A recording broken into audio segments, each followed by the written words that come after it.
He was the worst student at the academy. His father was a famous study hero, but he was nothing. His name was Hinata Asahi. In this world, people awaken materials from another realm, but for him, nothing happened. That's why he did the impossible. He ran 10 kilometers in the rain, lifted over 100 kilos, and threw thousands of kicks every day. Even after all that, he was still weak. Hinata was humiliated at school every single day. They stepped on his head and smashed chairs into his face. Girls didn't even look at him anymore. But everything changed when the damage he had taken reached 10,000. His suit evolved to the indomitable level. And finally, Hinata awakened the system of explosive growth. April 2032. Valkyrie National School. Freshmen are asked one question. Are you ready? A man announces the start of the long-awaited class allocation exam. For the first test, the students race through the forest to confront goblins. Sitting at his desk, a commentator watches the feed, asking the citizens for their votes. A flurry of comments pops up on the live stream, praising the new recruits. Facing the camera, he warns that these results will define their entire futures. Deep in the forest,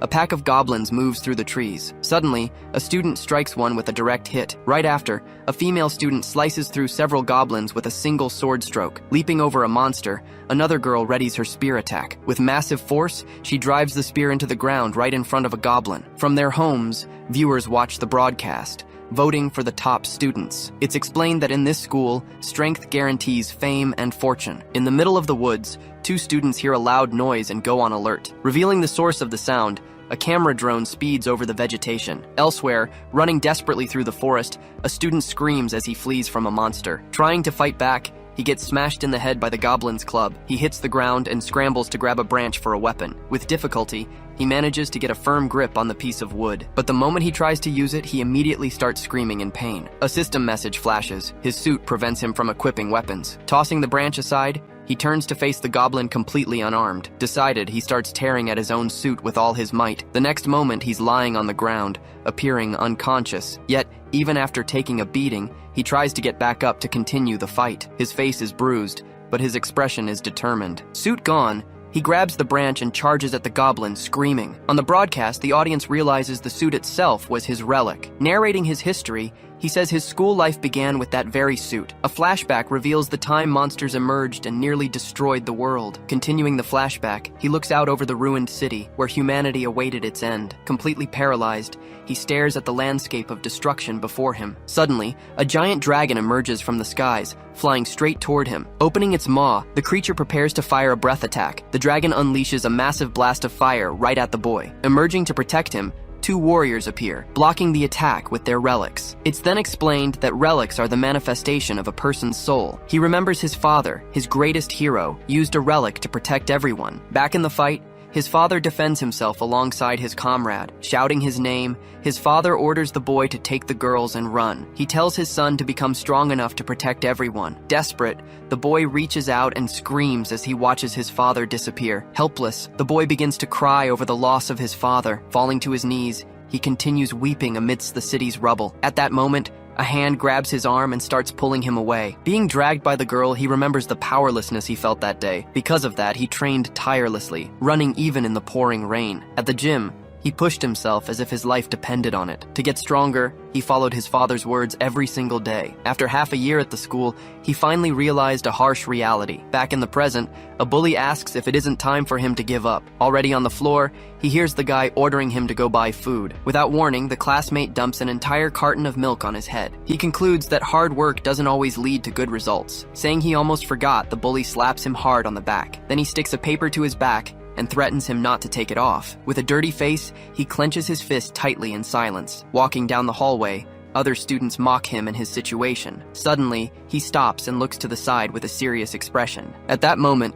the strongest student in the entire school appears in the corridor. Passing by him, she notices his presence. The two cross paths for an instant without exchanging a single word. As he keeps walking, she stands still in the hallway, head down. A flashback reveals that the girl, Shizuku, also lost her father. He explains that since entering the school, their relationship changed. As an honor student, she excelled with her powerful relic. He, on the other hand, ended up a failure with a relic considered useless. Back in the present, A classmate waits for him at the classroom door. The boy throws a shoe, hitting him squarely in the head. Sitting on a desk, the bully complains that he's too slow. Irritated, another classmate tells the bully not to throw shoes and to go get them himself. Ignoring the argument, he just turns to enter the room. Arriving at his classroom, Class E, he finds the problem students. 2 female students comment that even the teachers don't care about that class. The bully gets annoyed and asks why he's being ignored. Activating his relic, the bully prepares to strike his classmate. He lands a heavy blow right in the other guy's stomach. Breaking the rules, he asks if the kid is doing this on purpose. Leaning over him, the bully warns that maybe he needs to learn a lesson. It's explained that in Class E, he is considered the worst of them all. But a classmate asks him to stop, saying he's going to ruin the bread. On the table sit the 2 loaves of bread he bought earlier. Saying he'll reward him, Takayuki starts kicking the guy on the ground. Nearby, 2 female students comment that he's pitiful for getting beaten up. One asks why they hate him, and the other replies it's his own fault. She says it was because of a battle where he was too persistent. Because he lacked a finishing move, Takayuki received a terrible evaluation on the test. They agree he's persistent, but there's a limit to taking a beating. Out of patience, Takayuki lifts him by the collar using his activated relic. Holding him high, the bully asks if he understands his place. With a counter reading 99D, he smiles as he continues getting beaten. Grabbing the bully's arm, he manages to stop the next blow. Then he hits back with a direct punch to Takayuki's face. Getting hit multiple times in succession, the counter keeps rising rapidly. From the force of the impact, he's thrown backward, crashing into the desks. Now lying on the floor, he watches the 2 classmates standing over him. Takayuki approaches and asks the reason for that arrogant look on his face. Then he says his parents' relics must have been trash too. Hearing the insult, his eyes widen at the classmate's provocation. Leaning in, the bully threatens to end his entire family. Clenching his fist tightly, the mark on his hand becomes evident. With disdain, Takayuki challenges him to fight back if he has any courage. Though battered, he remains on the floor, not averting his gaze from the bully. Seeing the situation escalate, the other classmate shouts Takayuki's name to stop him. Trying to hold him back, the boy asks if that isn't enough already. Approaching him, Takayuki asks if he's trying to protect the loser. Scared, the classmate denies it, saying he doesn't care about that trash. Takayuki then orders him to attack as well, pointing to a chair. With no other choice, the classmate grabs the chair and prepares to strike. Using the chair, he delivers a hard blow to the other student's head. With that final hit, the counter finally reaches the 10,000 mark. Satisfied, Takayuki tells the boy to get the bread, and he obeys immediately. Completely defeated, he remains lying on the floor of the messy classroom. Even after more than 10 years of training, the effort brought no results. But suddenly, a system notification appears beside him on the floor. Flashing on the screen, the message says the damage condition has been met. He is notified that he can upgrade his beginner suit to unshakable. Though wounded and bleeding from the face, he cracks a small smile. Determined not to give up,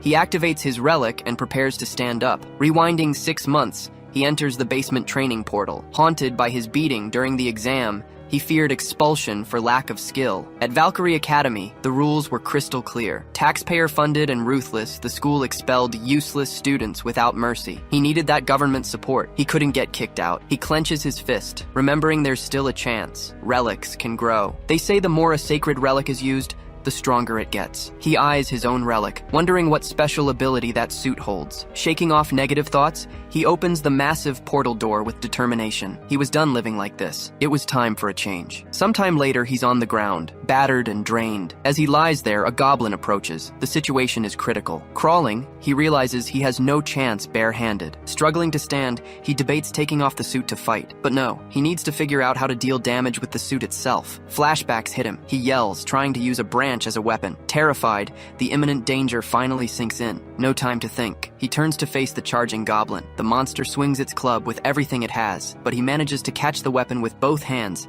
stopping the blow. He tries to use the club, but falls, triggering a system warning. Fighting through the pain, he screams that he'll never give up and holds on tight. Using the monster's own momentum, he throws it over his shoulder. The goblin hits the ground, defeated, and begins to dissolve. Exhausted, he tells himself he finally beat the creature. Lying there, he decides that method is a one-time thing. He spots a small magic stone on the ground, left behind by the goblin. The stone shines intensely in his fingers, then suddenly vanishes. Confused, he stares at his empty hand. A notification pops up. His suit absorbed the magic stone. New functions have been added to his system. Back in the present, the moment has finally arrived in his dorm room. He checks the mirror. The condition is met, but he doesn't know how to upgrade. The system prompts him. Updates are voice activated. Reading the message, he finally understands the procedure. He shouts the command word, initiating the suit's improvement process. Energy envelops his body, completely transforming the uniform. The transformation settles. He stands there with the new indomitable suit activated. He eyes himself in the mirror,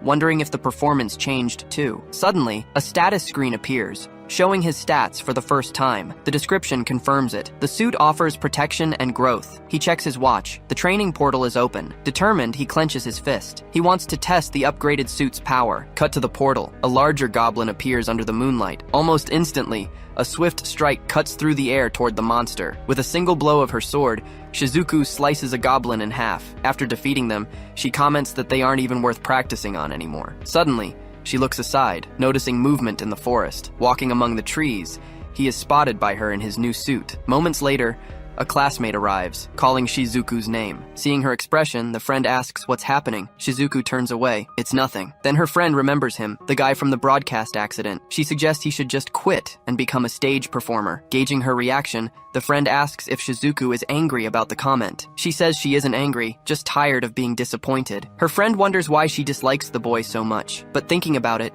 she realizes a very important detail. She questions if that guy's suit always looked that different. Speeding forward, the Goblin's club attacks the student. He's ready. He blocks the club with his forearm. The defense worked. He notes that the suit will help him advance. Seizing the opening, he lands a heavy blow on the monster's chin. Clutching its jaw, the goblin glares at him with rage. Suddenly, a second goblin appears behind him unnoticed. The creature grabs him from behind and slams him to the ground. Pinned on his back, he's immobilized on the forest floor. Unable to break free, he watches a third goblin approach with a club. He tries to protect himself, but takes hit after hit. Lying on the ground, he covers up, trying to resist the assault. He looks around. He's completely surrounded by goblins. Terrified, he wonders where all these creatures suddenly came from. Surrounded, he realizes this situation could be fatal. Desperate, wounded, he reaches out a hand, begging for help. A flashback hits him. His father's words about self-confidence. His father advised him to become a strong hero. With renewed determination, he decides he will fight on his own. As the goblins attack, he prepares to put a plan into action. Clasping his hands, he concentrates on a new approach. A system screen appears before him with new information. He decides to try the same tactic as before. He manages to grab one of the goblins' weapons. Using the distraction,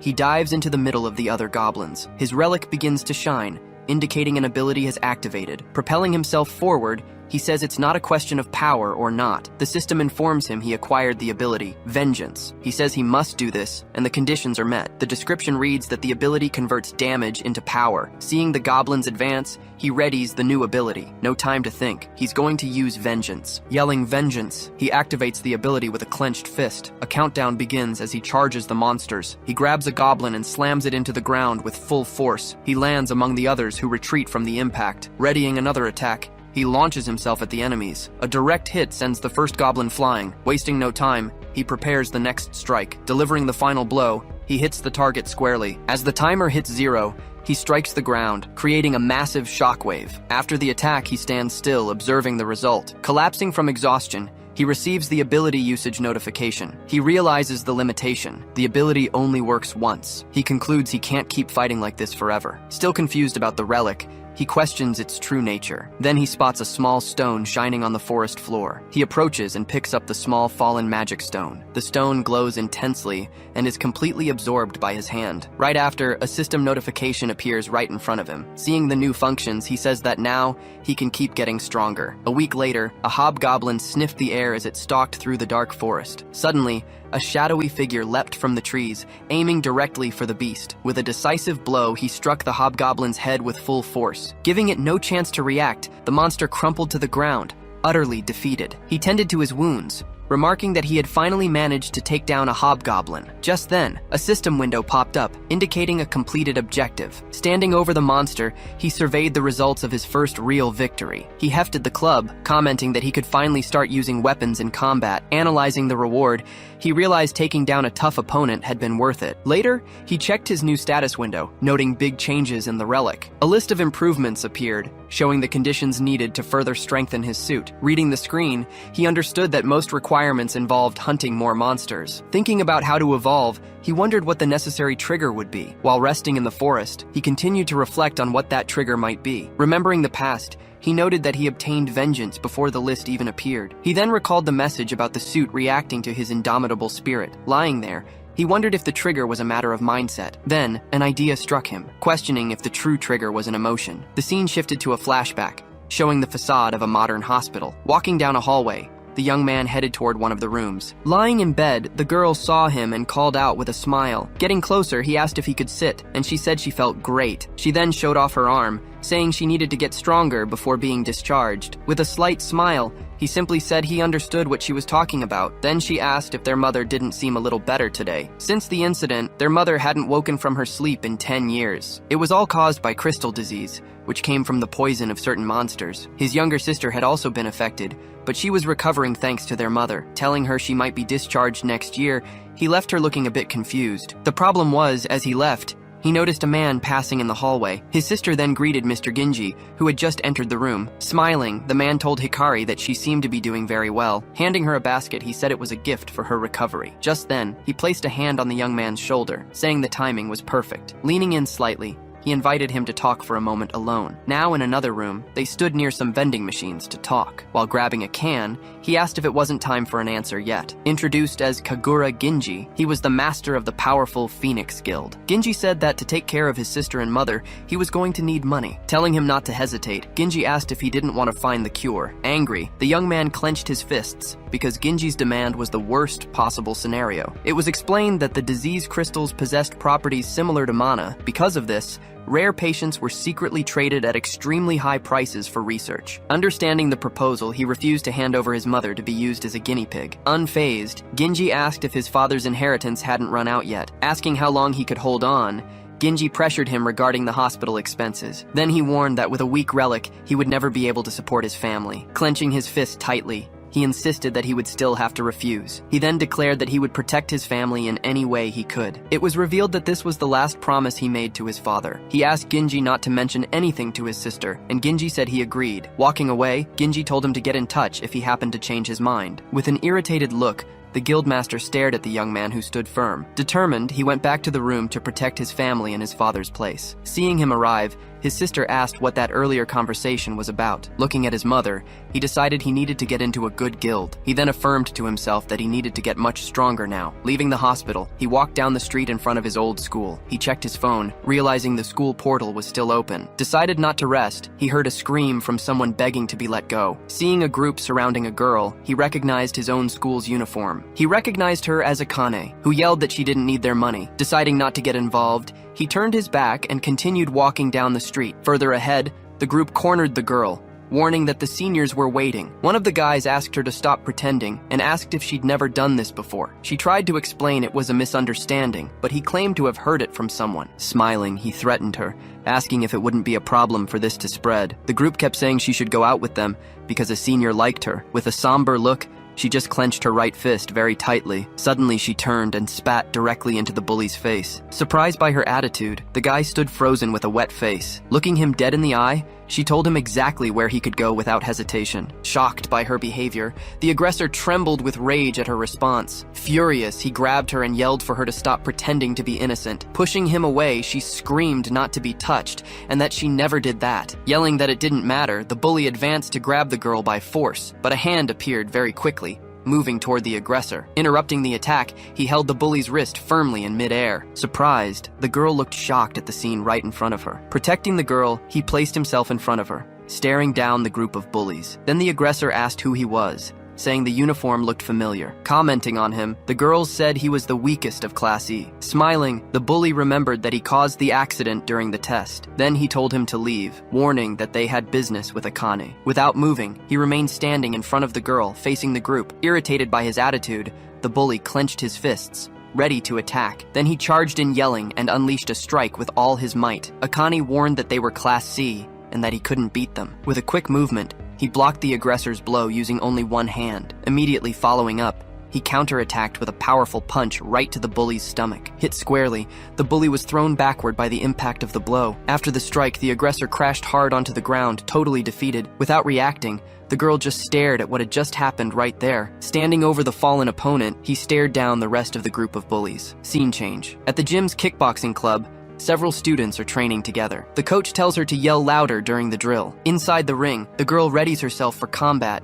keeping her guard high. She stares down her sparring partner, who also gets into a fighting stance. With a quick movement, The man throws a straight jab right at her. Dodging the punch, she prepares her counterattack. Immediately, she launches a high kick with great speed and precision. Her foot grazes past his face, almost hitting him square on. Finishing the move, she completes the strike, showcasing her incredible combat skills. Impressed, he admits defeat and tells her she's truly amazing. Thanking him for the session, she listens as he praises her fighting abilities. Then he comments that he heard about her artifact, mentioning it's also excellent. Wiping her face, she confirms that improving her skills was her main goal. Later in the locker room, she stares silently at the lockers for a moment. Back in the alley, he assumes his fighting stance, facing down the other bullies. Watching him, she wonders why he's getting involved in this. Furious, one of the attackers rushes him, shouting insults. Dodging the attack, he quickly positions himself behind his opponent.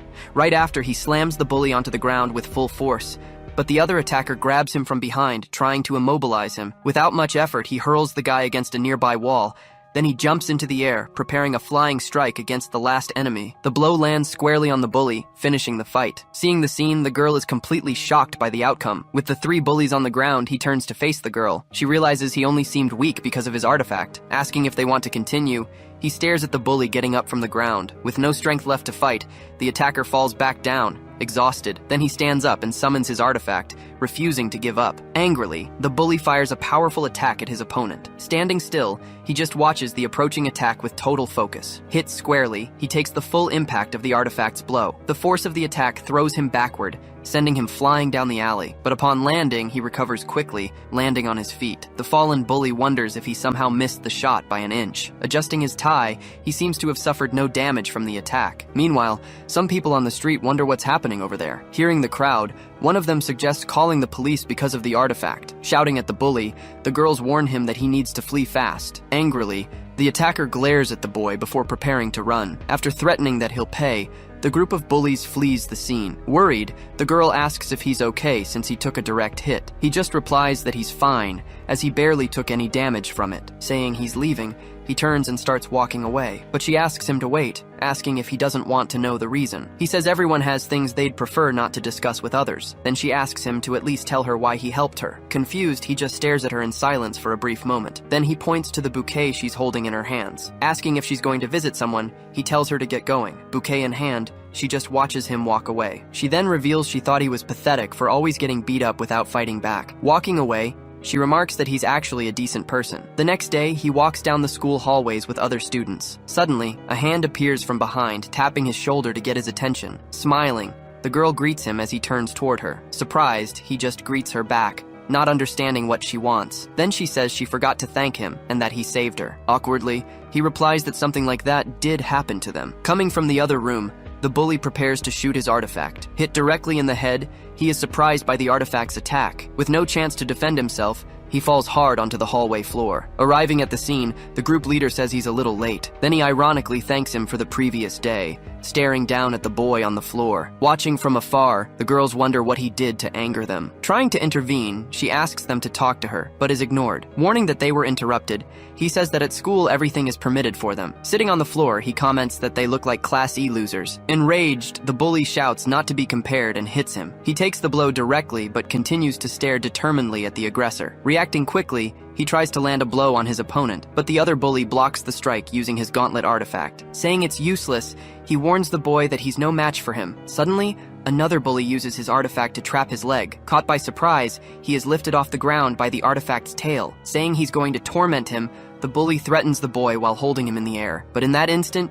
he is hit with a hard blow to the back of the neck. Holding her artifact, Akane tells him to stop, calling him truly pathetic. Smiling, the bully says he was surprised by her attitude. Then she explains that her artifact's performance is far superior to his. With a mocking smile, he asks if she wants to see the difference firsthand. Without hesitation, he uses the artifact to slam the boy hard onto the floor. From the force of the impact, he's thrown violently to the side. Flying down the hallway, he crashes violently against the metal wall. Seeing the scene, Akane screams, but he says he just wanted an excuse. After that, he and his group simply turn to leave the scene. Hidden in the hallway, 2 other students watch all the confusion from afar. Completely motionless, the boy remains lying on the floor after the attack. Starting to get up, he wonders aloud how it doesn't hurt. As he stands up, he remembers the previous day and looks at his hand. Realizing the situation, he wonders if he was the one who grew, not the suit. Seeing him standing, the bully wonders if he went too easy on him. At that moment, he clenches his fists and activates an ability called Vengeance. With a determined look, he focuses completely on the group of bullies in front of him. Running at high speed, he charges toward his opponents to attack. Ready for combat, he shouts that he's no longer the weakling he was before. A direct hit. He stops the bully's artifact with just one strike. The impact throws the bully off balance. He's completely shocked by what just happened. Seizing the chance, he lands another blow, ready to end it. The force of the punch sends the bully flying backwards, slamming into the wall. Watching the scene, the other students are stunned by the raw strength he just showed. Totally confused, the bully wonders how he stopped such a powerful attack. Then he questions how the guy is still standing after taking a hit from the artifact. Staring down the bullies, he stands tall, ready to keep fighting. Lying on the ground, the bully groans in pain, but someone asks if he's okay. Trying to play it off, he says it was just a scare and that he's totally fine. Then the group leader realizes the artifact didn't work right during the attack. Seeing the result, he realizes the revenge effect was way too weak. This worries him. He doesn't have another move to use in the fight. Even so, the boy decides to fight. He says he's tired of always getting beaten up by them. But right then, a teacher appears in the hallway, asking what's going on. Annoyed, the leader of the bullies says there's no reason to keep fighting now. Watching the group leave, the girls just stare at the scene in silence. With a serious look, Akani's friend seems deep in thought about the whole situation. Later, the senior says the guy scared him for nothing, mocking his reaction. Walking away, he promises he'll finish the guy off next time. The girl realizes he fought against Class C and came out unscathed. Lunchtime arrives, and students start streaming out of the classrooms. Going into the bathroom, the boy locks himself in a stall to think. Sitting there, he realizes the artifact's power wasn't just from the suit. Looking at the screen, he understands that his artifact boosts more than just the suit. He realizes he can use the abilities even without wearing it. Stepping out of the stall, he realizes he lacks attack power right now. He wonders how he's going to reach the next power level. Outside, the senior asks why he didn't say he was going. Putting his arm around his shoulder, he says he was going to praise his work. Showing off the artifact, he asks if the guy didn't think it was really cool. Suddenly, he punches the guy in the stomach with his artifact. Smiling, he says he ruined everything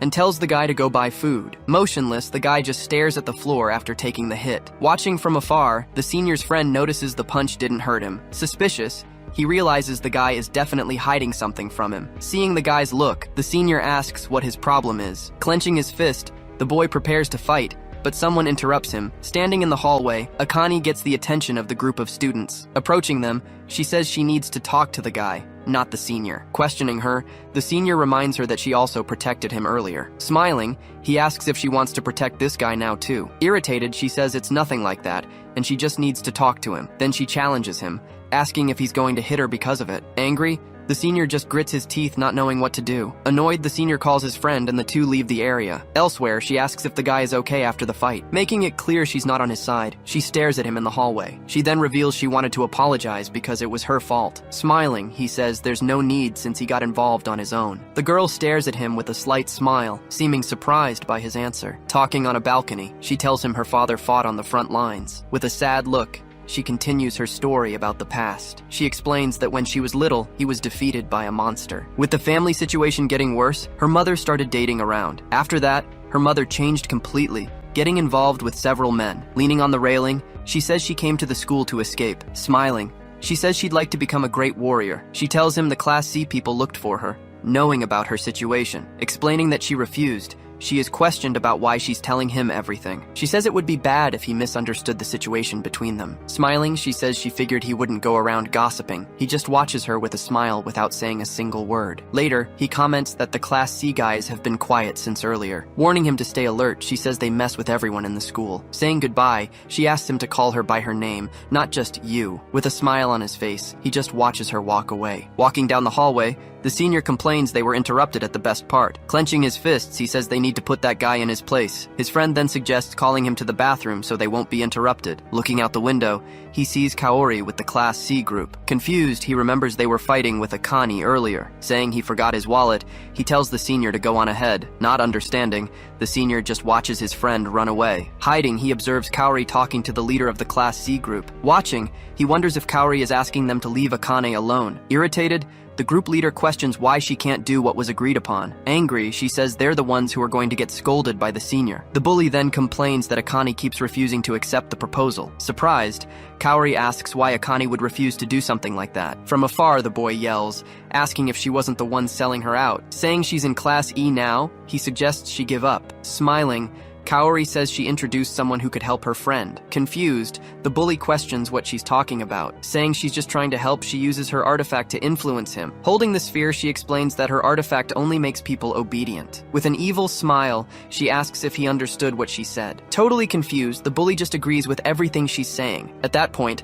one of the group members yells at her to stop using the power. She then explains that some monsters are immune to this type of power. He asks if she's going to use her power this time, and she confirms. Even though he reminds her that she failed before, he hears her guarantee she'll succeed. Changing scenes, a man tells another to shut up, visibly irritated. She then instructs them to meet her after class the next day. Realizing the gravity of it, he understands he just overheard something very important. Not knowing what to do, he fears he can't stop the group alone. He even thinks about asking for help, but he knows his friend wouldn't be able to handle it. But then he remembers the fight where the group was easily defeated. Then, an idea emerges, and he remembers the guy who faced them earlier. With a little hope, he believes maybe that guy can help. Sitting in the classroom, Akane silently reflects on her past. A sad look crosses her face as she remembers how she used to see her father as a hero. In the flashback, he tells her he's no hero, but she insists he's strong. He explains that real heroes fight without regard for themselves. He claims that as long as he can protect his family, that's enough for him. With a smile, he says that people with strong convictions are powerful. But then, monsters attacked the city,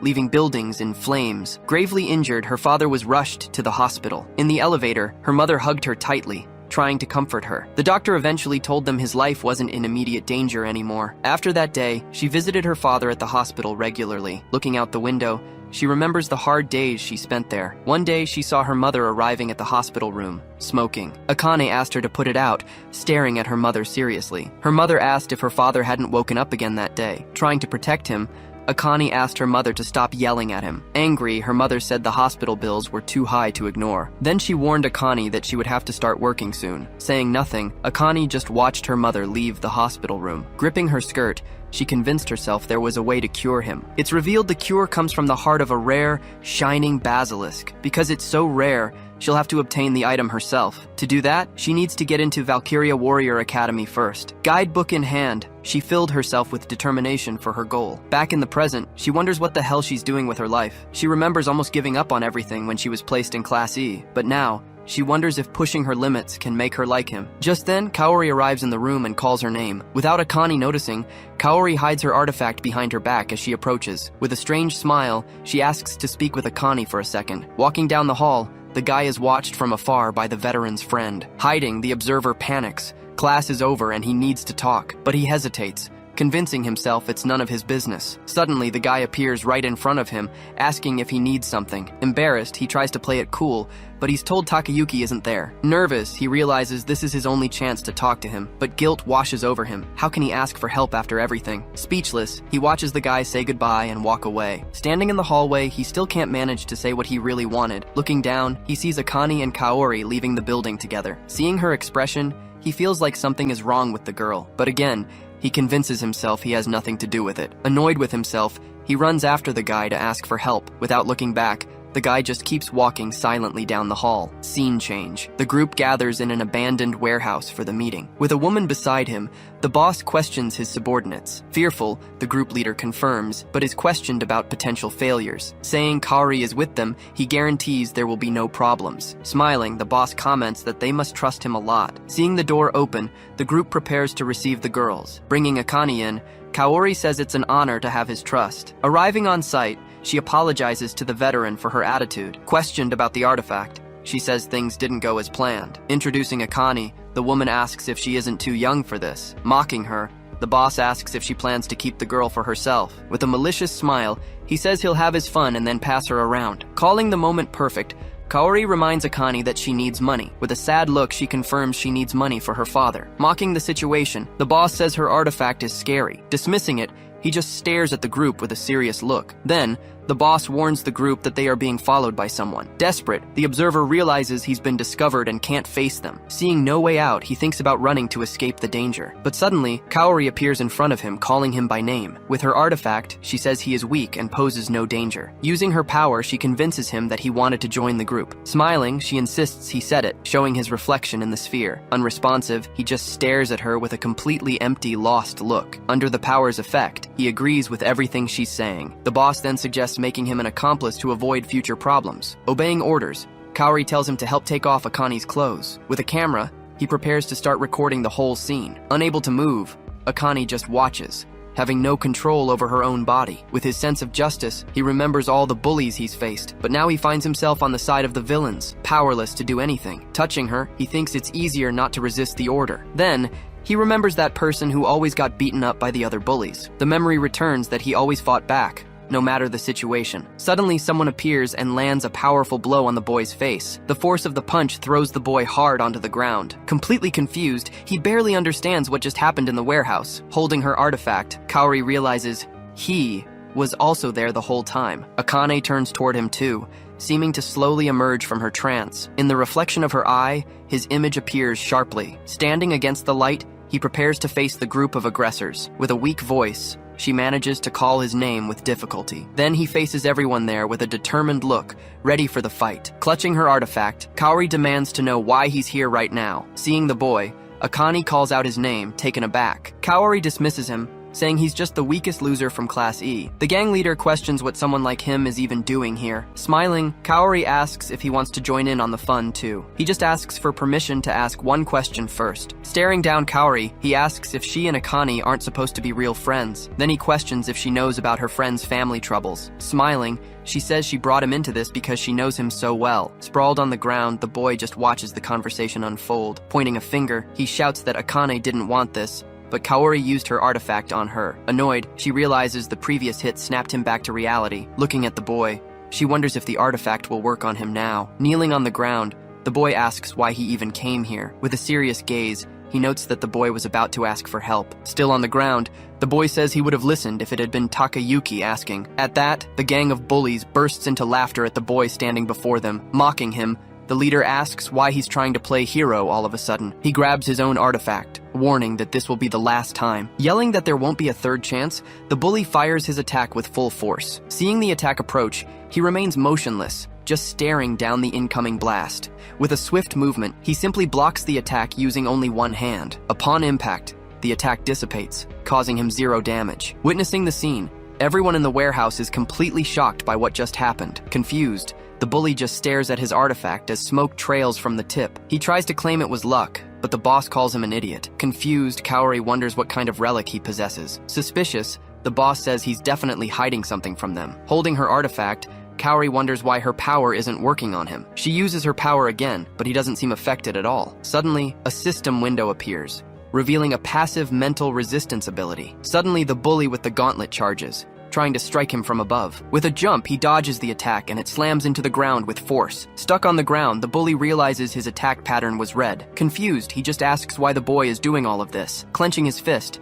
the boy replies that a relic isn't merely a tool. He shouts that it exists to protect people from monsters. Smiling, the boss just watches the situation with calm mockery. Then he starts laughing out loud, saying the boy must be joking. Shocked, the boy doesn't understand why he's laughing like that. The boss asks him why he doesn't understand how the real world works. He explains that most people can't make a living using just their sacred relics. Smiling, he says it would be a waste not to use them to make money. At that, the boy activates his suit, demanding to know what he means. Watching him, Akane wonders if it's right to attack hardworking people. With a confident smile, the boss replies that of course it is. He states he doesn't care who gets sacrificed as long as it isn't him. With a malicious look, he claims he'd even sell out friends for money. Tears in her eyes, Akane just listens as the boss calls that a wise decision. The boss shouts that working hard with no guarantees is for fools. Filled with rage, the boy glares at the boss, ready to start fighting. Charging forward, he rushes the boss to launch an attack, but his strike is easily stopped by the gauntlet bully's relic. Smiling,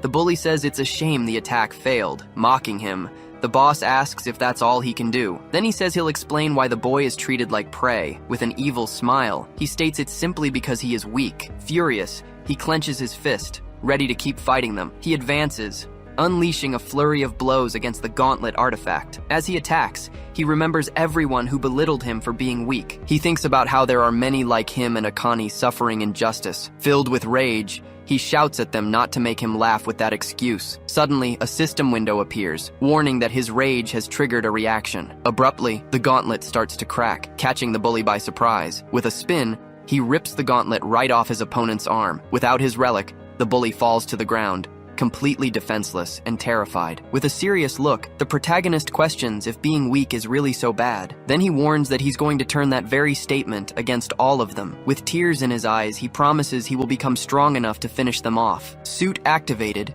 Hinata steps in front of Hagane and the others. Hagan asks how his suit managed to change like that. Seeing a fallen comrade, the veteran wonders if that's how the relic works. Kaori just watches from afar, focused on the action. Charging in, Hinata speeds toward his opponent. He lands a powerful, direct hit on the veteran's face. The veteran stumbles back from the impact but quickly recovers. Then he counters with a massive strike, yelling as he attacks. A female colleague calls out to the veteran, turning his head for a second. He wonders how Hinata gets stronger even when cornered. Looking at his wrist, he questions if what he's seeing makes sense. Then he warns Hinata not to get cocky over a small advantage. He mentions he left, but he originally belonged to the famous Class B. Stating their skills are different, he focuses energy into his hand. He unleashes the prepared attack straight at Hinata. Defending with his legs, Hinata manages to stop the veteran's assault. He says that under normal circumstances, his hand would have broken there. Noticing his movements have improved, he wonders what's happening, but he insists that despite everything, Hinata lacks experience. Changing tactics, he fires a new projectile at his opponent. Hitting Hinata's body, the attack binds and completely immobilizes him. Smiling, he starts talking about containment ability users. Shouting that he should have thought of this, the binding tightens further. He asks if it doesn't feel like Hinata was hit by metal. Explaining his relic, he says it was made for combat. Creating a new attack, he warns Hinata that he picked the wrong opponent. Then, he launches the attack against the still immobilized Hinata. The projectile hits the mark perfectly, causing a massive impact. Looking back, he asks if she finally came to her senses. Suddenly, Yakumo Akane appears, calling him a fool for trying to control her. Laughing, Yakumo Akane says he accidentally helped her regain her senses. Watching the scene, Kaori just observes the two with a look of disdain. Decided, Kaori throws her own relic toward Yakumo Akane. Then, Yakumo Akane's weapon fires a high-speed projectile. Blocking the shot, Kaori's sphere stops the attack from hitting her. Confused, Yakumo Akane asks why Kaori did that to her. Smiling, Kaori says it's obvious. It's to make money. Stunned, Yakumo Akane stares at Kaori, surprised by what she just heard. Then she asks what's wrong with that look on her face. Shouting, she says Yakumo uses useless trash and should be grateful. Laughing, Kaori stares at Yakumo Akane, who remains rooted to the spot. Filled with rage, Yakumo Akane tightly grips the handle of her relic. Unexpectedly, an attack hits her back, slamming her hard onto the ground. Appearing suddenly, the male colleague says this is what happens to the rebellious Class E. Now Hinata remains trapped, while Yakumo Akane lies on the ground. Declaring it over, the veteran looks down at the defeated Hinata and Yakumo Akane. Warning him not to worry, he says he'll brainwash him later. He comments that if Kaori hadn't been there, things would have been much worse. Lying on the ground, Yakumo Akane can only manage to call out Hinata's name. Saying she's frustrated, she laments not being able to get revenge and feels useless. Starting to cry, she screams that she still needs to keep trying to fight. Then she promises to work hard to become much stronger. Getting up with her weapon, she faces the enemies and prepares to act. With all her strength, she aims the weapon and fires a precise shot. Hitting the veteran square in the face, the shot catches him by surprise. With the impact, the containment holding Hinata simply completely dissolves. Now angry,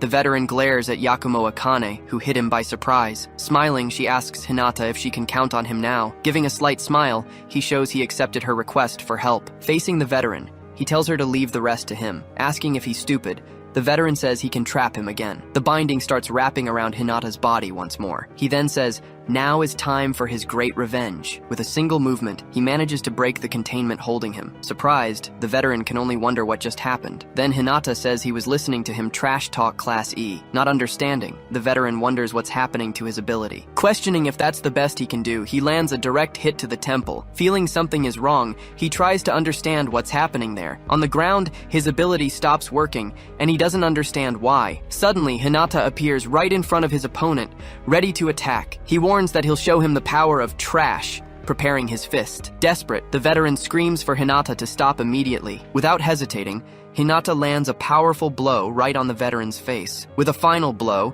Hinata launches the senior backward, ending the confrontation right there. From a distance, Kaori watches the entire scene, her expression one of utter surprise. Giving no time to react, Hinata continues his assault on the fallen opponent. In the background, one of the classmates screams Hinata's name, trying to stop him. Halting his attack, he simply stares down at the senior on the ground. Watching the scene unfold, another classmate tells the veteran to quit playing around. Annoyed by the situation, this new opponent points his own relic straight at Hinata. Sensing the imminent attack, Hinata turns toward the new threat. With a single strike, he deflects the oncoming projectile. Stunned, the classmate wonders if what he just witnessed was mere coincidence. Suddenly appearing right in front of him, Hinata grabs his collar before he can react. He lifts him into the air, warning him never to mess with them again. He adds that he doesn't have time to deal with people like him. Tightening his grip, he stares him down as the classmate tries to speak. Choking out the words, the classmate says he got the message and begs him to stop. Hinata releases him, letting him drop to his knees. With both opponents defeated, he turns to face Kaori, who is watching him. They turn their backs to each other, remaining silent. Elsewhere, Yakumo Akane bows to Hagane in gratitude. A memory flashes back, a man telling her that determined people are strong. Back in the present, Akane looks at Hinata with a smile. Celebrating the victory, she walks over and high-fives him. Hidden from view, a woman watches the scene while on the phone. Noting the unexpected outcome, she asks the person on the other end what their next move is. The scene shifts to the principal's office, where the director sits at his desk, waiting. Watching a recording of the fight, he declares that people like that aren't needed at the school. He then adds that they discovered something surprising while investigating the students. Back with the group, Hinata mentions he's looking forward to the next exam. The location shifts to a large modern building nestled in nature. In the hallway, a group of students gathers around a bulletin board. A notice is pinned up, listing the names of 4 students expelled from the school. When questioned, Yakumo Akane denies being the one who reported them. Nearby, a classmate comments that, aside from Kaori, the others had terrible reputations anyway. Takayuki arrives and asks what all the fuss is about. Calling it boring, he invites his friend to the cafeteria. Hagane agrees and follows him, while Hinata and Akane walk off in the other direction. Akane suggests that Hinata should just talk to their friend. She mentions that when she thanked him, he just claimed he didn't do anything and walked away. Hearing this, Hinata simply replies that he understands the whole situation now. As he starts walking away, Akane asks where he's going. He says he's heading to the store, only to see Akane running to catch up with him. He asks why she's following him if she brought her own lunch. Shouting, she asks if they can't just eat together right there. Taken aback by the sudden invitation, Hinata stammers a bit but eventually agrees. The scene shifts to the two of them eating lunch together on a courtyard bench. Surprised, Akane asks about a relic that adds new traits to the user. He questions if he wasn't supposed to develop traits, wondering if he lacked the ability. She suggests it might just be a weak trait, but he immediately denies it. Explaining the situation, he admits he hadn't checked the suit's update list. He comments that the new suit seems to focus entirely on attack power. He realizes the updates are triggered by emotions and that the suit will continue to evolve. Clenching his fist tightly, he asserts that he can still become much stronger. Closing her lunchbox, Yakumo Akane seriously calls his name. Standing up from the bench, she asks directly if he will let her train with him. She admits she might not get strong immediately, but she wants to surpass that guy. Looking down at the ground, Hinata replies that he knows she's been working hard. She stares at him, clearly surprised by his answer. He explains that physical abilities are naturally enhanced by a relic. He then reminds her that she sustained very few injuries after being hit by that attack. He concludes that this is the greatest proof of her hard work. Flustered by the praise, Akane stares at him for a moment. Saying she needs to keep pushing herself anyway, she quickly pulls herself together. Extending her hand, she promises to get even stronger from now on. Taking a step forward, she prepares to finish her thought. With a big smile, she thanks him for his help yesterday. Hearing her gratitude, Hinata looks at her with a slight smile. Accepting the handshake, he tells her that he agrees to her request. As they talk, another student watches the scene from a rooftop. Arms crossed, she comments that the weaklings seem to be enjoying themselves. The scene shifts to a hallway, where she asks another girl if she's thought about the offer. Surrounded by her group, she says it would be good to have her on their team. The blonde girl coldly replies that she'll pass on the offer, saying she understands. The first girl tells her to seek her out if she changes her mind later. After the conversation, the group turns and leaves the hallway. Because they hung out with the expelled students, that trio ended up with a terrible reputation. She wonders if reputation doesn't matter to Shizuku, as long as they are strong. From a distance, she watches Hinata and Akane sitting together on the courtyard bench. Smiling, Akane offers some of her food to Hinata. Meanwhile, Shizuku walks away, considered a somewhat risky choice. Yelling at them to train hard, the teacher kicks off PE class. Takashima Gonzo explains the rules. He says abilities improve alongside physical strength. In the gym,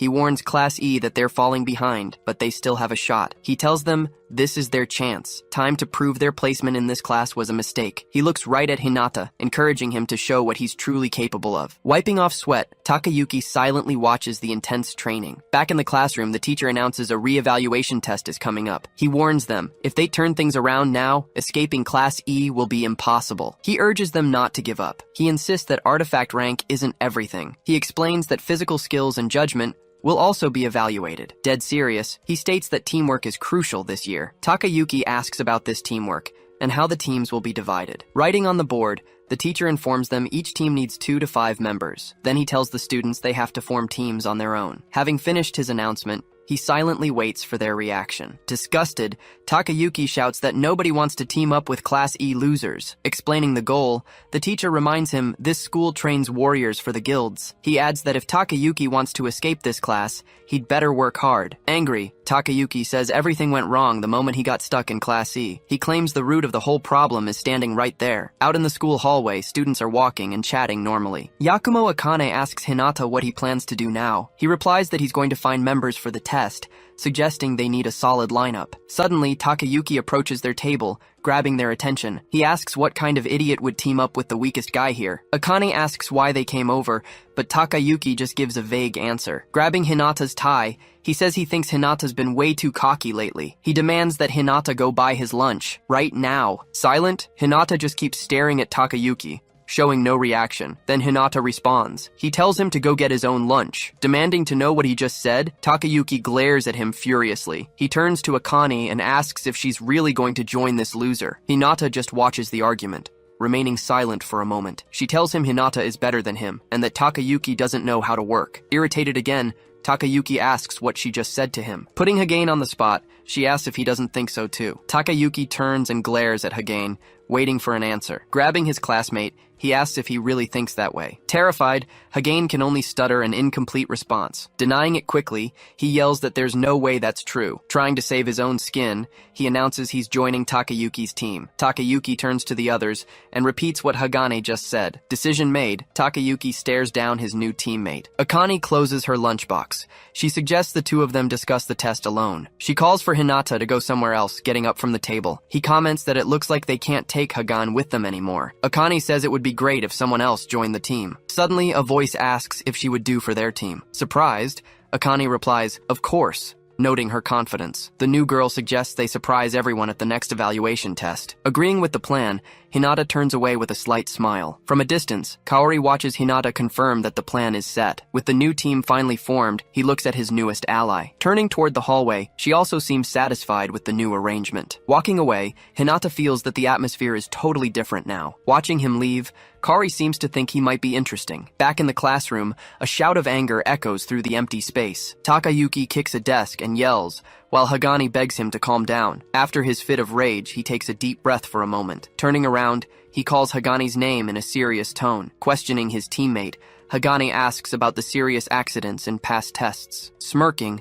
Takayuki confirms his classmate's suspicion. He explains that the test takes place inside a portal, so accidents happen. Revealing the truth, he says the accidents actually seem to be created on purpose. Unable to react, Hagane just stares at Takayuki after hearing that. Tapping his fingers on the desk, Takayuki wonders if it will happen again. With a serious look, he remains silent, dwelling on the word accident. Scene change. Someone types away on a computer in the dead of night. An online chat begins, discussing the upcoming Valkyrie reevaluation exam. Someone asks if the guy who caused the accident is still in school. Another user explains they know from an unofficial list. Spilling the beans, they reveal the illegal betting ring surrounding the exam. When asked for favorites, Shizuku and Sachi are named. The list is shown. Hinata is dead last in the betting odds. Meanwhile, in the forest, Hinata trains alone with his suit for the reevaluation. Panting, he stops for a moment to catch his breath. Suddenly, a massive creature looms behind him, roaring and poised to strike. He spins around, ready to face the emerging threat. He charges, landing a powerful blow right to the monster's head. Monster defeated, Hinata stands still, surveying the aftermath. Analyzing his power,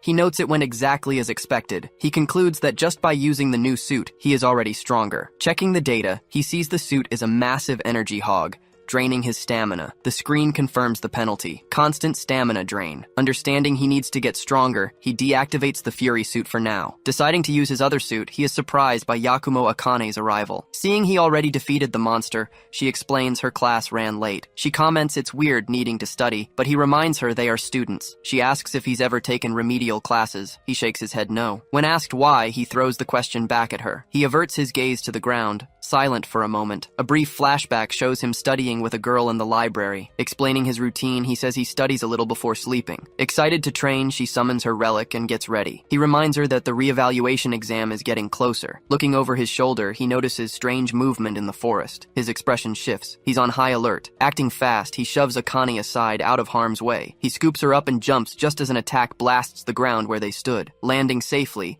Hinata turns toward the attack. Confused, Akane demands to know what's happening. Then, someone slowly emerges from behind the trees. Appearing before them, she remarks that he's finally changed quite a bit. She comments that the old Hinata wouldn't have noticed that attack. Staring at the newcomer, he remains silent for an instant. He doesn't recognize her. He just asks who she is. From behind him, Akane says she knows who the mysterious girl is. She reveals the truth. It's Shirohane Sachi. She's just as strong as Shizuku. Hearing the comparison, he repeats Shizuku's name quietly. Sachi comments that lately Shizuku has been acting very strange. Smirking, she shifts into a combat stance. Declaring she's going to test him, she charges with her weapon. Taken by surprise, he raises his arm to defend. He catches the weapon forcefully, stopping the incoming blow. His relic reacts to the contact, unleashing some kind of dormant power. Repelling the attack, he throws Sachi backward with the force of the impact. She leaps into the air, readying another strike. She fires a large projectile toward Hinata on the ground. It hits the soil, causing a huge explosion in the clearing. Seeing the blast, Yakumo Akane screams her friend's name in desperation. Landing on the ground, Sachi spins her weapon, ready for a new attack. With a quick movement, he blocks the blow using only his forearm. Taking advantage of the opening, he throws small objects at his opponent. A slight smile appears. She seems impressed by his unexpected move. Wasting no time, she spins into a horizontal attack. He ducks quickly, letting the blow pass harmlessly overhead. She lowers her weapon, admitting he really has changed. Smiling, she notes how much he's grown, assuming he wasn't just hiding his skills before. Still panting, he asks directly what she really wants. Giving a slight smile, she just stares at him in silence for an instant. Explaining the situation, she says she prefers teaming up with someone interesting. Extending her hand, she says he seems entertaining. She asks if he wants to join her team. Without hesitation, he accepts the invitation. Hand still extended, she awaits confirmation of their agreement. She's surprised. She didn't expect him to accept so quickly. Confused, smiling, she asks if she heard wrong. Hinata refuses immediately. He won't team up with her. She gets up close, glaring with a closed expression. Indignant, he asks why she expects a team up after attacking him. Getting grades by using her would be meaningless. Sachi stands silently, listening. He says no one would recognize his skills if he allied with her now. The other students would hate him for using her. Fist clenched, he states he has reasons to join a guild. That's why he yells that he'll gain recognition with his own strength. After this declaration, they exchange a long, serious look. Hearing his answer, Sachi finally lets a small smile show. Turning her back, she calls him interesting. Glancing back, she says she'll wait for him. Under the moonlight, they watch Sachi walk away alone. Shaking him, Akane yells that refusing was a waste. Hinata explains Sachi showed zero interest in her. Understanding, Akane stops and thinks. He suggests they focus on getting good grades. Agreeing, she starts walking with him. Thoughtful, Hinata finally grasps the level of a Class A student. Her strength, tactics, and speed are exceptional. Remembering the fight, he realizes she was going easy on him. Concluding his reflection, he admits he still has a long way to go. After feeling strong, he decides to check his update list. Seeing the data, he realizes he needs to complete more items. Suddenly, a strange notification appears. On screen, a message states he has a guaranteed audience. Scene change. An enormous building is revealed as headquarters. At a Guild Alliance meeting, all leaders are present. The Minister of Defense reports that portal investigations continue. Sitting aside, Master Hagura Ginji just watches. Master Sherry Truman addresses those entering the portals. Shio Ogai asks directly if they've discovered anything new. Smiling, Hagura replies, they are completely in the dark. Shio claims they would have reported findings already, and Sherry agrees. Insinuating something, Hagura says perhaps they are hiding important information. Irritated, Sherry warns him not to lump her in with them, but Hagura provokes her, forcing the minister to call them to order. Cutting the discussion short, he asks Kuroha if anything was discovered recently. A bit hesitant, Guildmaster Heikain Kuroha reveals that portals are appearing more frequently. Everyone in the room reacts with surprise. Sherry says they can handle it, but Shio worries about the future. If they fail, a monster catastrophe could destroy everything again. Worried, the minister asks if a disaster of that magnitude will really happen. Kureha explains that stronger monsters are appearing in the portals. Facing the threat, he warns they need countermeasures ASAP. Hagura comments that they'll need talented individuals for that. Agreeing, the minister asks about successor training. The director of Valkyria School guarantees some talented students are emerging. Sherry considers the news promising upon hearing about a re-evaluation exam. Seeking details, Hagura asks if there are any students to keep an eye on. The director cites Manasa Shizuku and Shirahane Sachi as promising. He describes one manipulating vital energy and the other generating explosive energy. Interested, Shio comments that Shizuku would be useful for his guild. Then Hagura asks if anyone else is worth mentioning now. Focusing on the conversation, Hagura says it would be great to train defense successors. He finishes by explaining the vacancy they left behind still hasn't been filled. Smiling, Hagura asks the director about Asahi Hinata, the son of the former member. Sherry repeats the boy's name, surprised by the mention. Kureha remembers him as the naked kid, and Sherry as the one with the useless relic. Hearing he's still studying, Hagura says he doesn't understand why. Questioning if it's stubbornness, he hears from the director that it's something else. With a serious look, the director faces the guild master for a moment. He then begins to say that, to everyone's surprise, that boy might end up becoming the big highlight of the next exam. Exam day arrives. A reporter broadcasts the event to a massive crowd. Cameras show the main stage as she announces the start of the Valkyria School exam. She adds that the test will take place inside a D-rank portal. From high above, Guildmaster Sherry watches the festival bustle down below. Standing beside the director, she comments on how lively the event is this year. Down in the crowd, people enjoy the school festival atmosphere. The director notes that everyone needs a break from the constant bad news. He thanks her for providing security. She replies that training the next generation is simply her duty. Her gaze shifts, focusing on a specific boy walking through the crowd. Shizuku walks alongside a boy, holding her cane. The director asks how she knows. She just says she's grateful for them. To clarify, she explains that as a guild master, she can tell just by looking. With a faint smile, she watches the promising students from a distance. Nearby, another pair of students strolls through the festival, eating sweets. At a food stall, Sachi stocks up on plenty of snacks for herself. While walking, Hagura asks the director if there are any promising students to watch out for. Just then, Takahashi and Yakumo Akane walk together, looking incredibly confident. The D-rank portal leads to a location called the Twisted Garden. Inside the portal, a student trembles with fear as she faces the situation. Suddenly, a giant monster appears right in front of her and lets out a loud roar. Unable to react, the girl lets out a scream of pure panic. In the blink of an eye, someone appears and kicks the monster away. An agent says it's a shame, but their exam ends right here. Extending his hand to the girl, he guides her toward the portal exit. On the big screens, the broadcast shows the rescue, and the crowd reacts with euphoria. The Del Doris Guild then announces that the area is fully secured. To ensure safety, surveillance drones fly over the exam site. After showing the rescue, the broadcast refocuses on the rules. To pass, students must accumulate evaluation points inside. By collecting magic stones from monsters,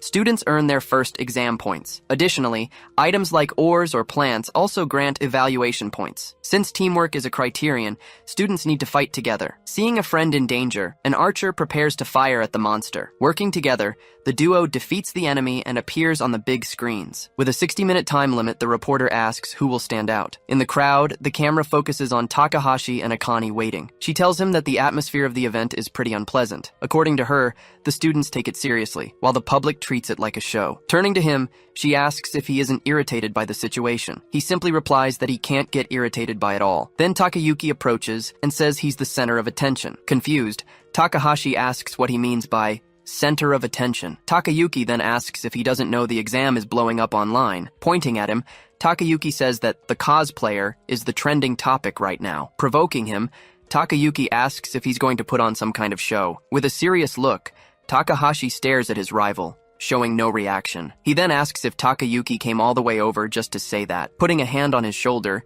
Takayuki tells him not to get tense. Hugging his colleague, he says they shouldn't fight on such an important day. From afar, Hagan observes the entire interaction between the rival students. Takahashi doesn't reply, just continuing to stare at the situation in total silence. Right after, an announcement warns that the second group's exam is about to start. Wishing him luck, Takayuki says goodbye and leaves with his friends. Hagani gives a faint smile as he watches them from a distance. Passing them, the boy lets out a laugh and keeps moving. Confused, Akane says she can't understand what's up with Hagane. On stage, Professor Takashima Gonzo asks if everyone is ready for the test. Shouting to the students, he warns that this is a life-or-death exam. Showing a device, he instructs them to use it in an emergency. Sherry then announces that the Deldoris Guild will handle rescuing if necessary. With a smile, the professor confirms everything is ready to start. Giving the signal, he yells that the exam has begun, and everyone takes off. At the front of the pack, Sachi and Kaori run to secure the lead. Right behind them, Takayuki's team also advances with total determination. Not wanting to be left behind,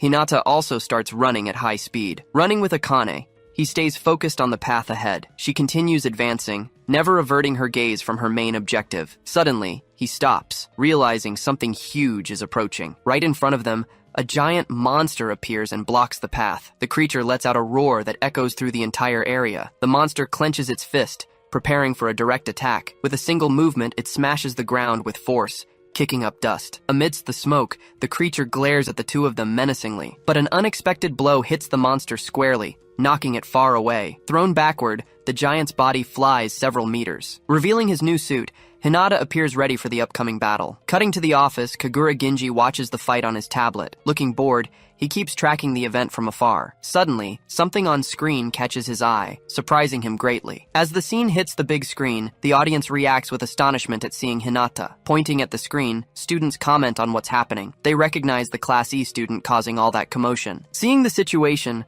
Sherry lets out a little laugh, looking very interested. Talking to the director, she says she's never seen a relic change form before. He then recalls that everyone thought of him as the useless armor guy. Sherry comments that he usually doesn't pity those without talent. According to him, no one without potential could get into even Class E. That's why she agrees it's natural to think he is special. Smiling, he asks if she thinks the boy will be expelled. Back to the fight. Hinata steps on the defeated monster's hand. He then readies himself for the next challenge crossing his path. Concentrating energy in his fist, he prepares for the incoming combat. Facing the giant monster, Hinata stares down the creature without showing any fear. With a furious roar, the monster charges at him with full force, but an unexpected attack hits the creature's face, taking it by surprise. Seeing the opening, Akane fires her weapon multiple times against the enormous enemy. Despite the shots, the monster remains standing, taking little apparent damage. She shouts to Hinata, asking if it's still not the right time. Jumping high, he calls down that it's already enough. Surprised by the action,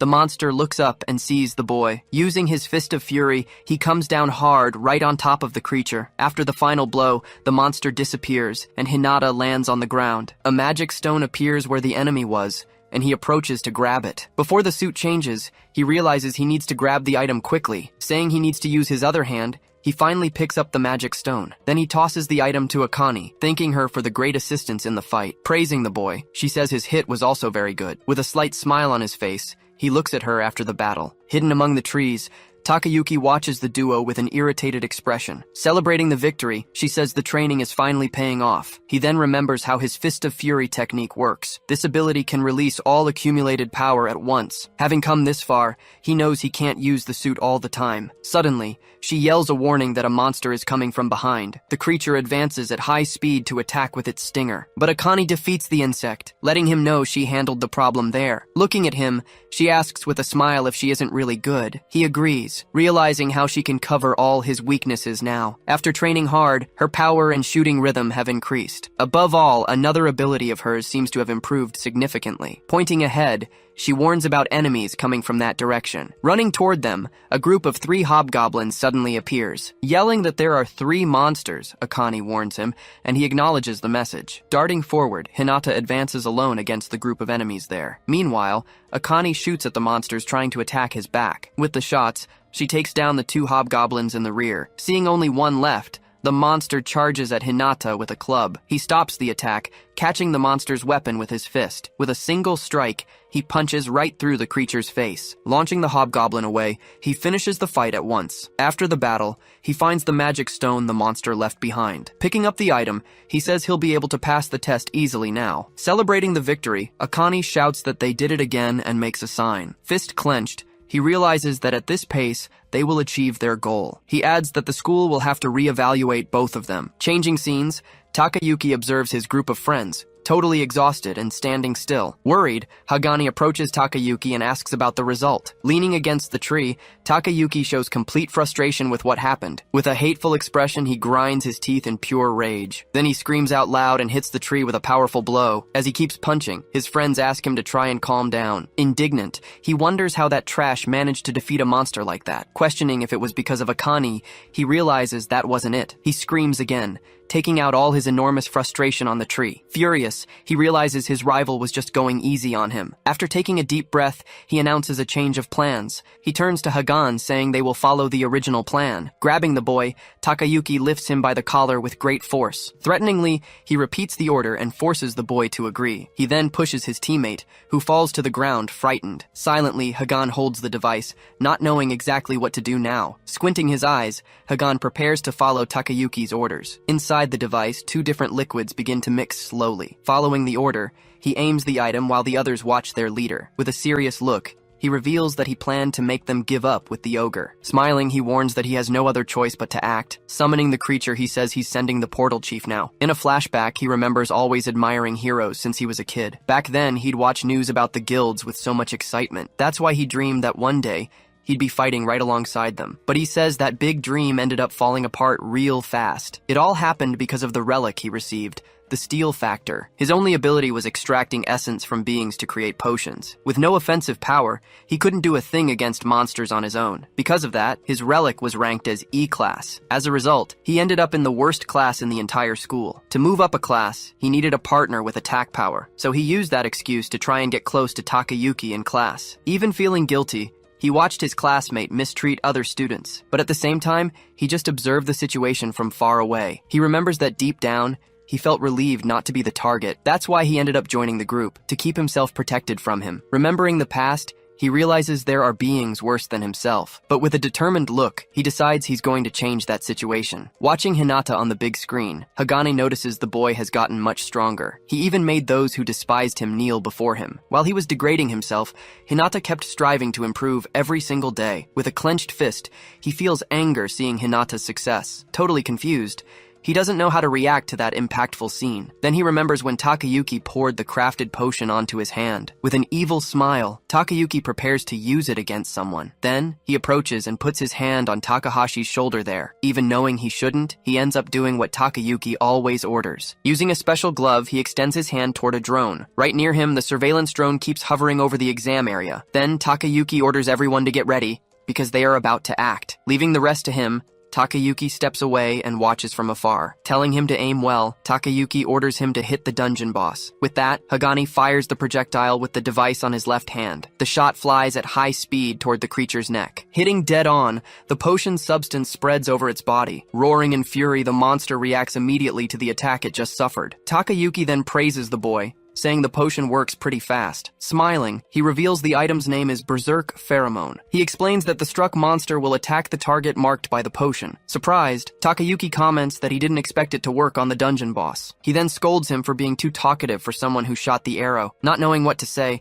Hagan keeps holding the device, totally paralyzed. With a smile, Takayuki says he's a completely hopeless case. Turning his back, he warns the group that they are leaving now. Scared, Hagane asks if he's really going to be abandoned there alone with the monster. Holding a vial, Takayuki confirms with a smile that, of course, he is. Without hesitating, Takayuki throws the water from his bottle onto the boy's face. Then he explains that they need to destroy any and all evidence of the plan. With nowhere to run, the creature advances and attacks him directly. Fallen on the ground, he screams, not understanding the reason for all of this happening. From afar, Takayuki warns that the dungeon boss is going to be investigated now. With that, Hagane realizes the plan is to pin all the blame solely on him. With a cold look, Takayuki calls him to give one last important warning. Alerting that he'll die if he doesn't flee, he sees Hagane start to run. Trying to call the guild, He searches for the emergency device in his pocket. Desperate, he realizes the device is gone and remembers Takayuki earlier. In that moment,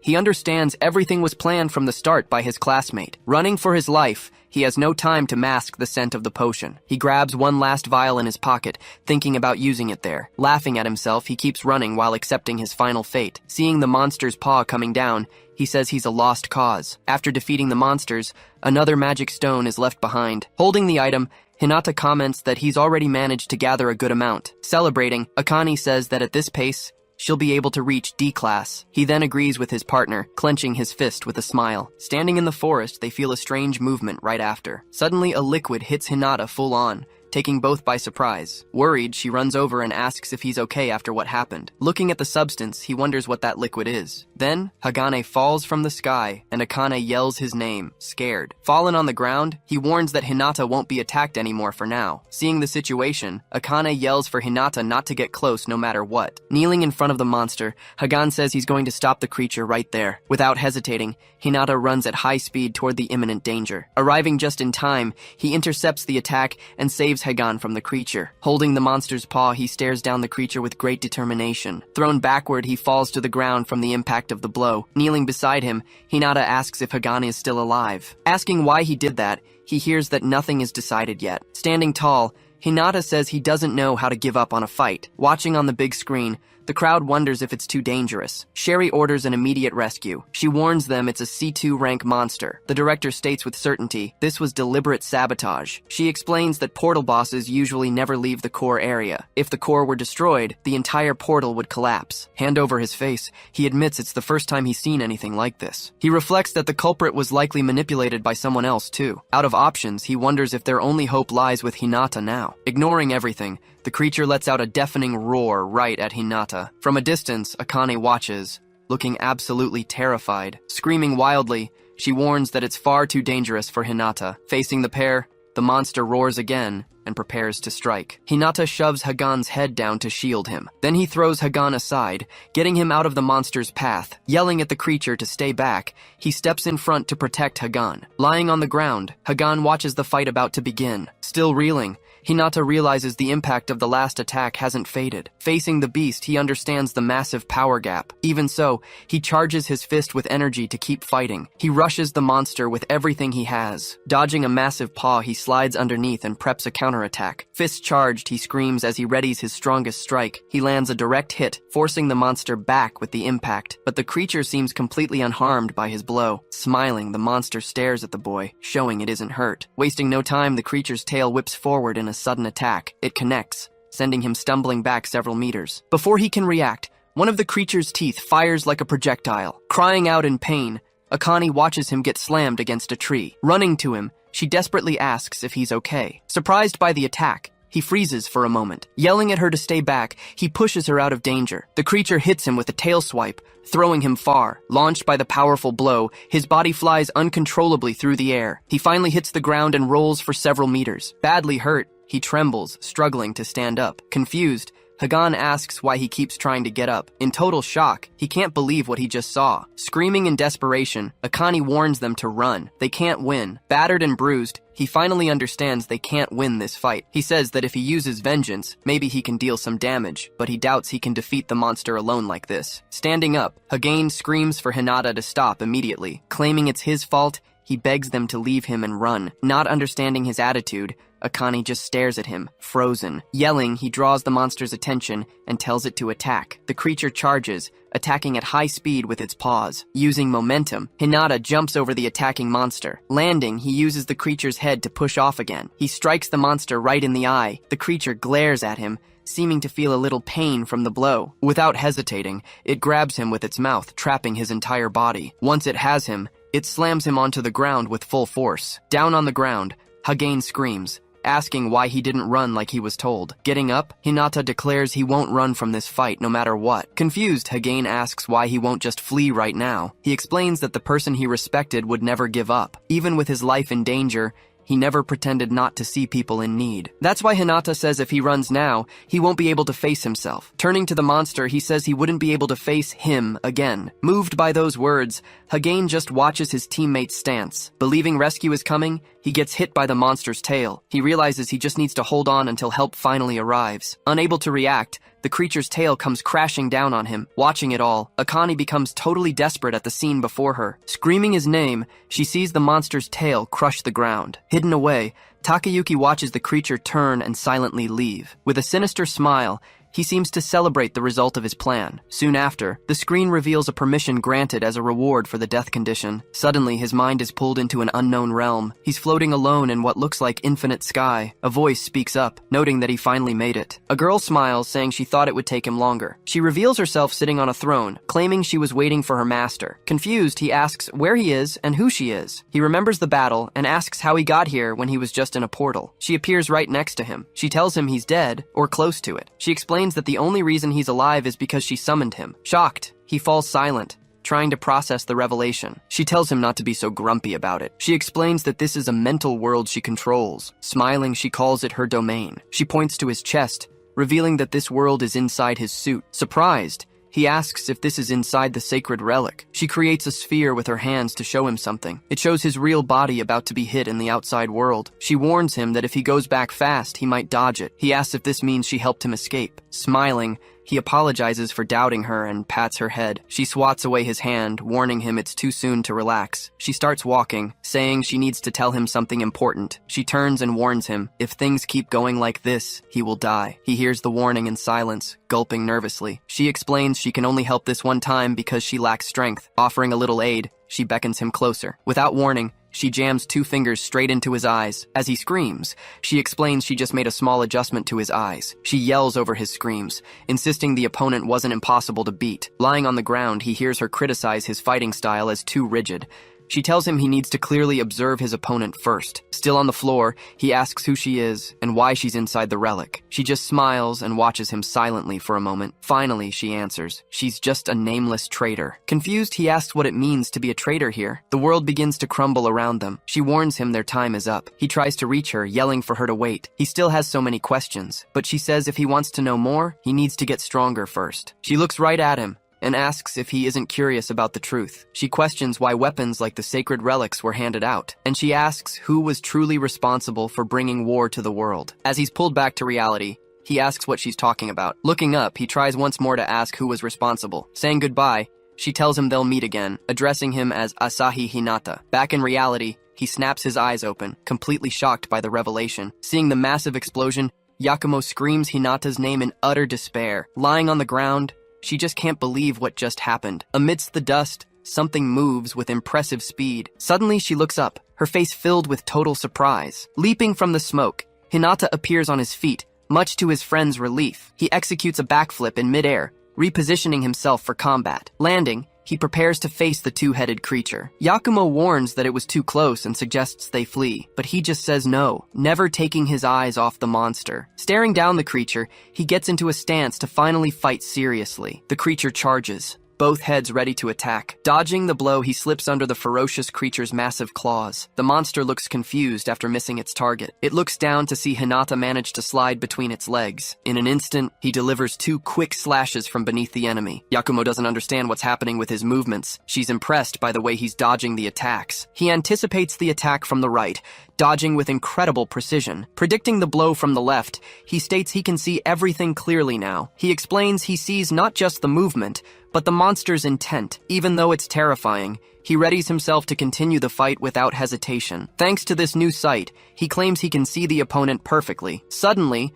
the creature's core begins accumulating a massive amount of energy. Elsewhere, Takayuki's group runs through the forest to provide backup. One of them shouts that they've found the location and prepares for rescue, but Takayuki stops them, ordering everyone to wait. Watching the fight closely, he notices something different about the confrontation. At that moment, Hinata focuses entirely on getting his revenge. Fist ready, he leaps toward the monster for the final blow. He charges full force at the creature, which prepares to receive him. Spinning midair, he focuses all his power into his right fist. He unleashes the punch with every bit of determination he has. His fist lands squarely on the monster's chest with tremendous force. The impact sends the giant creature flying backward. The monster's two heads recoil in agony from the impact. Roaring with all his might, he drives the attack forward. Maintaining the pressure, his fist unleashes a massive surge of concentrated energy. He follows through, launching the creature away with the force of the blast. The monster's defeat is broadcast live on a big screen. Watching the feed, Sherry Truman looks like she can't believe her eyes. Beside her,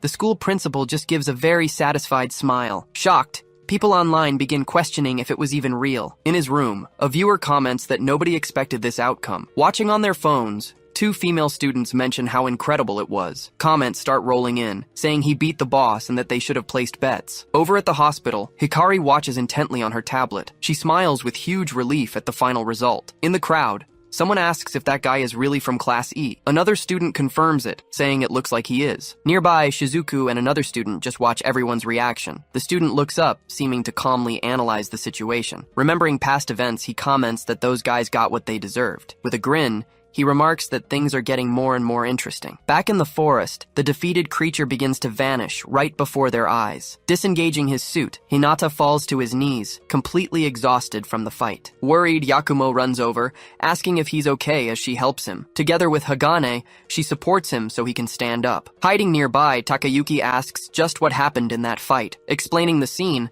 his colleague says Hinata's movements suddenly improved. Then the other guy warns that it's dangerous because Hagan might end up revealing everything. After hearing the warning, Takayuki decides they need to act right now. With determination, he states this is their only chance to finally finish Hinata off. Hesitating a bit, his colleague says that's a little complicated. Meanwhile, Hinata and his friends continue walking through the forest with difficulty. Hearing the hesitation, Takayuki gets irritated and asks what he means. He grabs him and asks if he wants to get expelled. On a call, a man shows the scene to Sherry Truman, his superior. He informs his mistress that Takayuki is talking to him like that. Seeing the situation, Sherry comments that he really is an outrageous person. She orders them to arrest him immediately, but the subordinate asks for a moment. However, the director suggests they just observe the situation for now. Explaining his decision, he says stopping him now would only feed his resentment. If that happened, he would just try something similar again another day. Questioning the plan, she asks if he's suggesting they let them solve it themselves. Looking at the screen, she worries, as the student seems to be at his limit. Very tired, Hinata continues to lean on Yakumo and Hagane to walk. The director says that if things get worse, they will have to intervene. Watched from afar,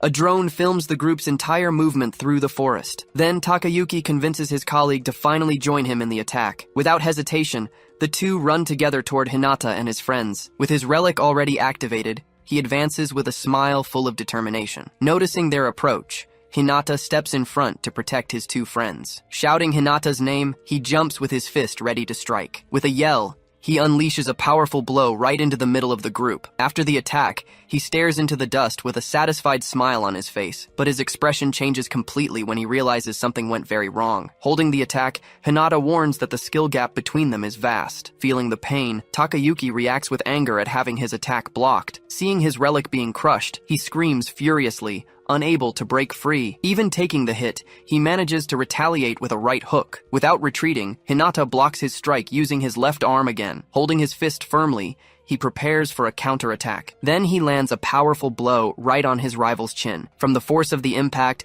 Takayuki is thrown backward violently. Lying on the ground, he accuses Hinata of planning it all. Without wasting time, Hinata hauls him up, grabbing him firmly by the shirt collar. He tells him that's enough of all this mess created. Even in that situation, Takayuki cracks a mocking smile at him. With a quick movement, he tries to land another blow to Hinata's face. But Hinata easily dodges the strike, leaving his adversary completely surprised. Giving him no time to react, Hinata lands a solid headbutt. With his rival on the ground, he tells him what he's doing is childish. Carrying on, he says that's why he hadn't bothered with him until now. Unwilling to accept the words, Takayuki stares intensely at him from the ground. He remembers the other times he was easily defeated by Hinata. With his body trembling, he tries to get up to continue the fight. Yelling not to mess with him, Takayuki advances once more, but Hinata simply lands a full-force blow right to his stomach. Feeling the hard hit, he can't avoid an immediate reaction of pain. With his rival lying on the ground, Hinata just observes the result of the confrontation. Pointing at him,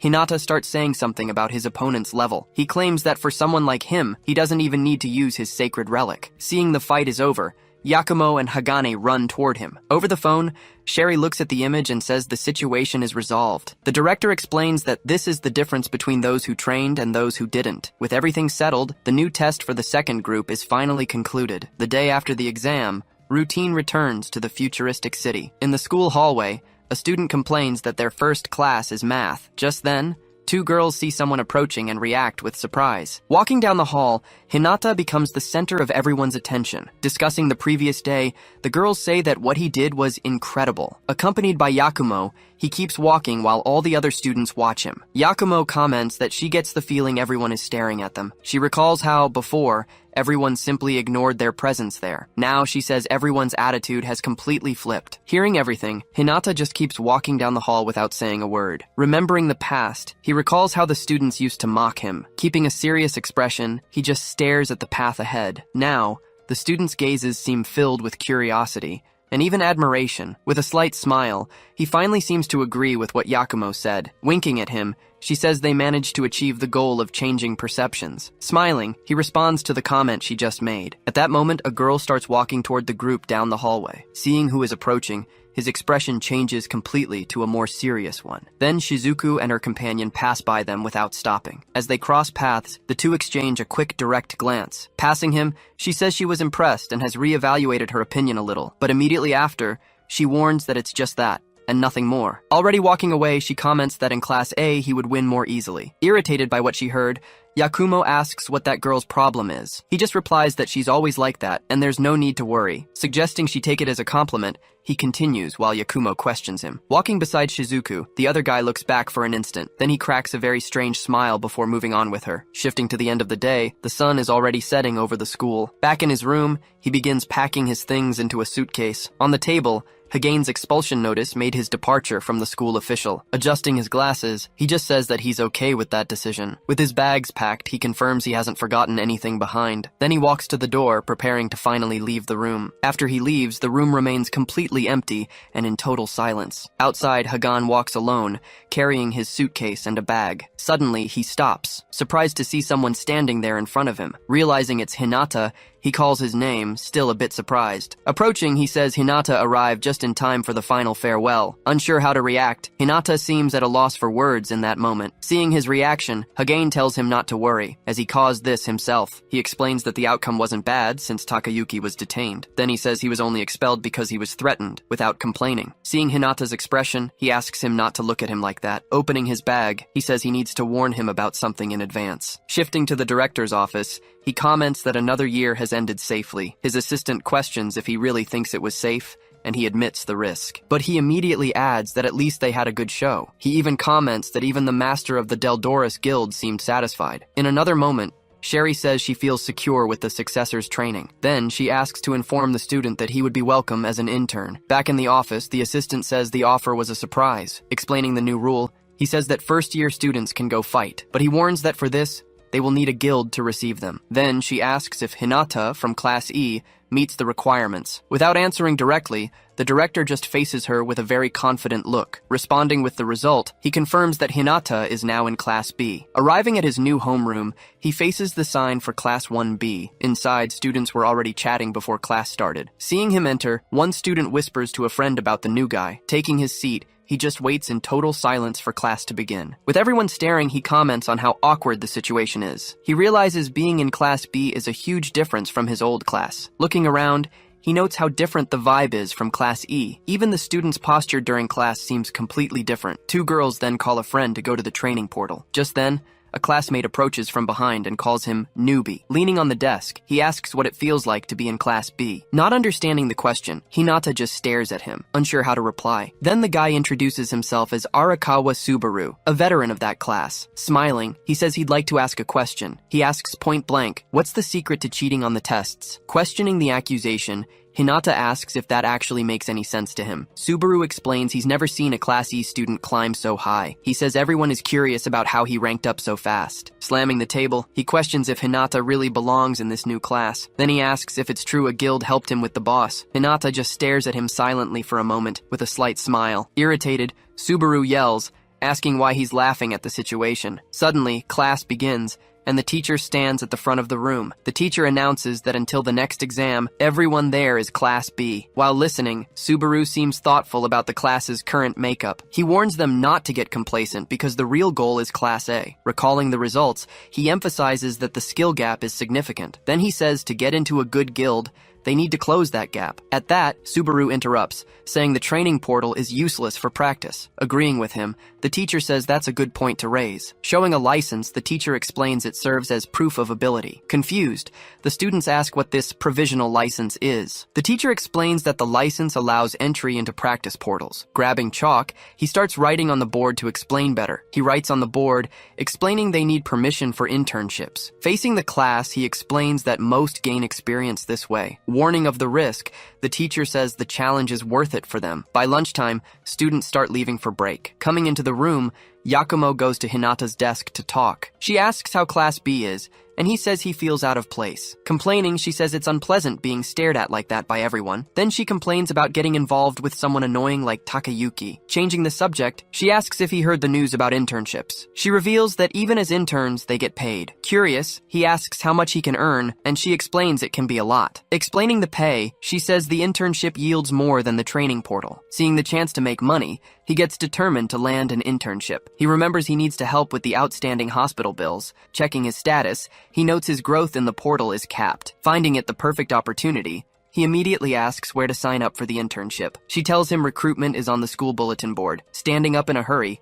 she warns him not to rush. Inviting him, she asks if they can sign up together after class. Smiling, he agrees to the idea of going together later. Just then, Shirohani appears and says she wants to sign up with them too. Confused, Yakumo asks why she is there in the classroom. Explaining the situation, she says it's not strange since her room is next door. Smiling, she tells him she kept the promise that was made. Touching his chest, she says it wouldn't be weird for them to act together. Inviting him to the internship, she's surprised when he refuses immediately. Pointing at him, Shirohani insists they must go to the internship together. Yelling, she asks the reason for the refusal, and he explains he wouldn't be able to train. Without backing down, she keeps trying to convince him while Subaru watches from afar. Watching the scene, Subaru questions why a Class A talent would do that. Shirohani says it's safer to stay by his side in case something happens. Smiling, Subaru comments that it's great he wants to participate in the internship. Then he says he might go to the same place and expose his identity. Making a weird gesture, she tries to convince him in a very exaggerated way. After class, the sun begins to set over the school building. Arriving at his dorm, he gets in the elevator to go to his room. In the end,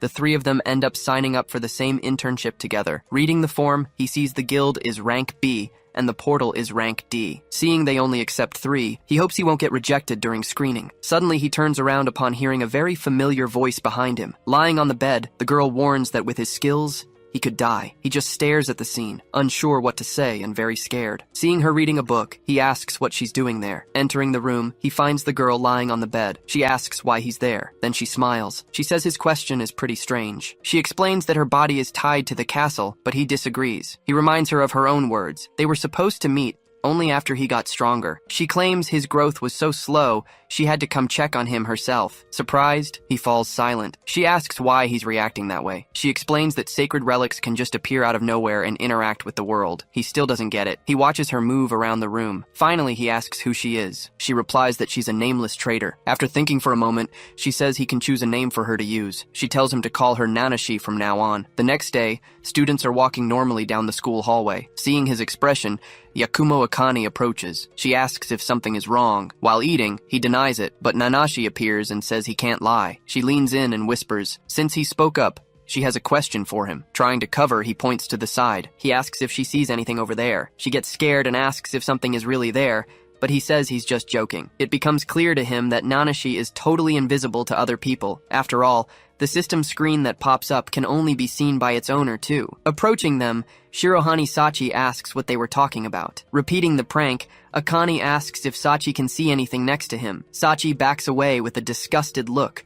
which he finds pretty typical. Unconcerned with the scene, Nanashi asks when their training will begin. Warning him of the danger, she says that with his current skills he might die. Turning his face away, he says there's something he's curious about. Remembering their conversation, he realizes she simply doesn't talk to weaklings. He still doesn't know what her real goal is with all this. Suddenly, Professor Gonzo enters the room. He says he finally found them. Surprised, Akane recognizes the man and calls him Mr. Gonzo. Congratulating the group, the professor says he's proud they ranked up.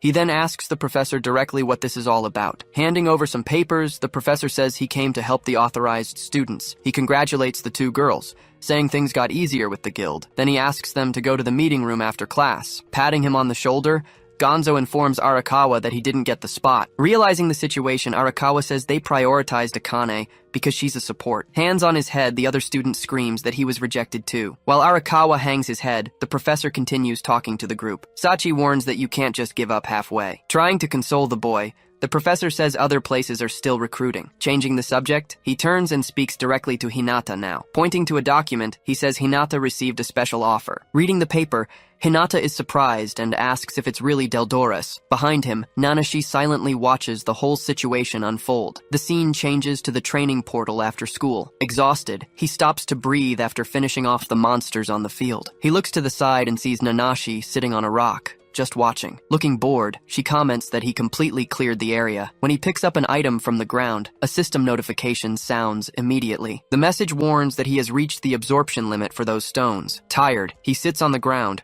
wondering if it's okay to train like this. Checking his status, he notes he needs 5 more strength points. He wonders if there's another way, but Nanashi says it's useless. She tells him that a real fight in this condition would mean death. Then she asks what happened to the eyes he received from her. Focusing his vision, he activates the skill called Mystic Warrior's Eye. The ability allows him to predict the next movement of the target he's observing. Hand on his face, he complains that the skill's effect doesn't last long. She states it's because of his low intelligence. He asks what that is. Nanashi explains that intelligence is the power to understand supernatural phenomena. He asks what she means. She simplifies it. It's the power to activate magic. Surprised, he repeats the word magic. She questions his astonishment. He says he's heard of monsters using magic, but never humans. She explains that with the right trigger, magic can manifest in anyone. His status screen shows his magic stat is only 5. Seeing the low number, she reacts with shock. He asks her to stop it. Composing herself, she turns and says they need to continue anyway. Jumping off the rock, she warns she'll have to use a different method now. She reveals he already has the ability to challenge a C-rank portal, but she adds that he can't utilize his full power yet. With a flick of her finger,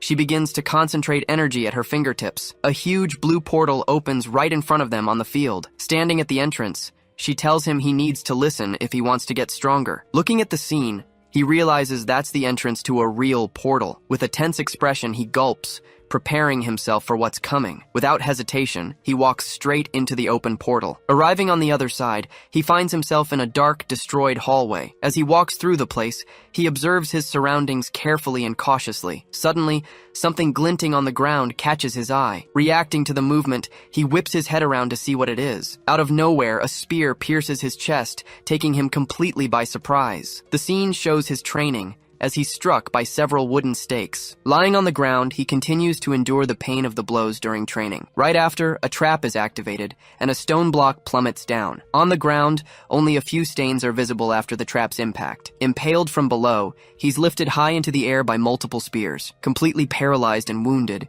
he stares ahead, blood leaking from his mouth. Suddenly, he wakes up, eyes wide, sweating in total panic. The next moment, he finds himself lying on the grass, completely unharmed and confused. Staring at his own hand, he wonders if he's actually still alive. Nanashi then explains that her portal only transports the spirit, not the body. She continues, telling him his body remains defenseless while he's in the portal. Seeing his expression, she asks if he feels outraged by the unfairness of it. With a serious look, she warns him not to be spoiled about these things. Walking away, she says that kind of attitude won't make him any stronger. She reminds him that, just like at the start, the suit has its conditions. He asks if emotional intensity isn't the trigger, and she confirms it is. Approaching him, she points out that the suit isn't that simple. He then asks if he needs to clear that dungeon for the next awakening. With a slight smile, she just says that it's a shortcut. She turns and asks if they should change locations. Scene change. The school is shown under a starry night sky. Back in the room, he appears collapsed on the floor near the portal. Sitting on the bed, she watches him and starts explaining the suit. She continues,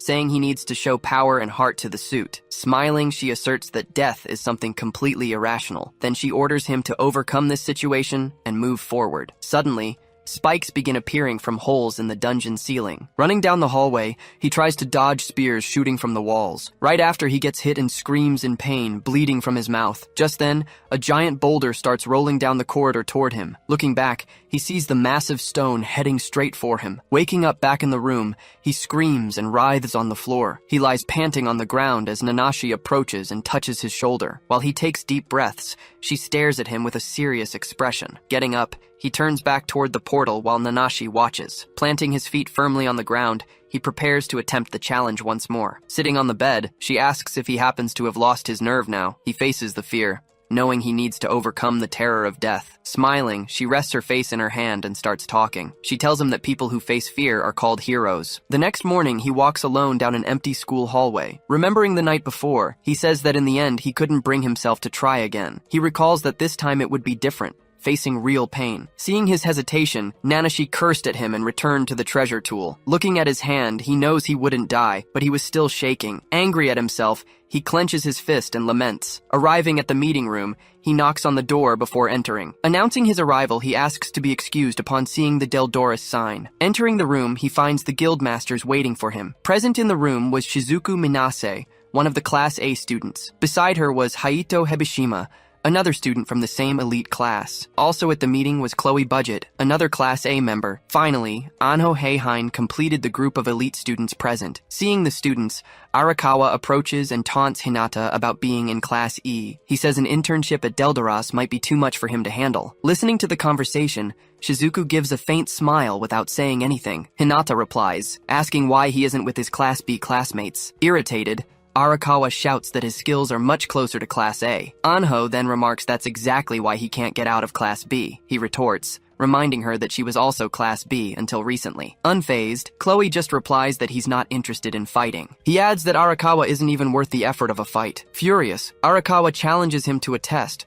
while Hinata watches everything. Suddenly, a loud sound echoes through the meeting room, interrupting the argument. Struck by something invisible, he recoils, clutching his stomach in pain. Surprised by the scene, Arakawa drops into a combat stance, understanding nothing. Chloe then provokes Arakawa, saying that's why he's no fun to play with. Then Arakawa remembers that his ability controls invisible, dangerous blades. Turning his face aside, Chloe just scoffs and completely ignores the situation. He continues watching everything unfold with a very serious expression. Surrounded by blades, Hinata wonders if he realized that he noticed the attack. Chloe turns to Haito, who was silently watching all the confusion. Smiling, Haito seems to be enjoying the whole argument quite a bit. Standing next to Shizuku, Hinata keeps sweating due to all the tension. She asks if he doesn't find it pathetic to be sweating, but he says this is different. Shizuku then warns that she'd prefer he quit if he's just going to embarrass himself. With a cold look, she asserts that weak people are just a burden. She adds that the weak only serve to get in everyone else's way. Suddenly, a man enters, apologizing and saying it was the only available time. The newcomer then asks for all the students to gather there. Addressing the group, he announces that the internship will start in 1 week. With a serious expression, Shizuku turns her face and listens to the instructions. The man then says, everyone needs to listen closely to be prepared. Back in the room,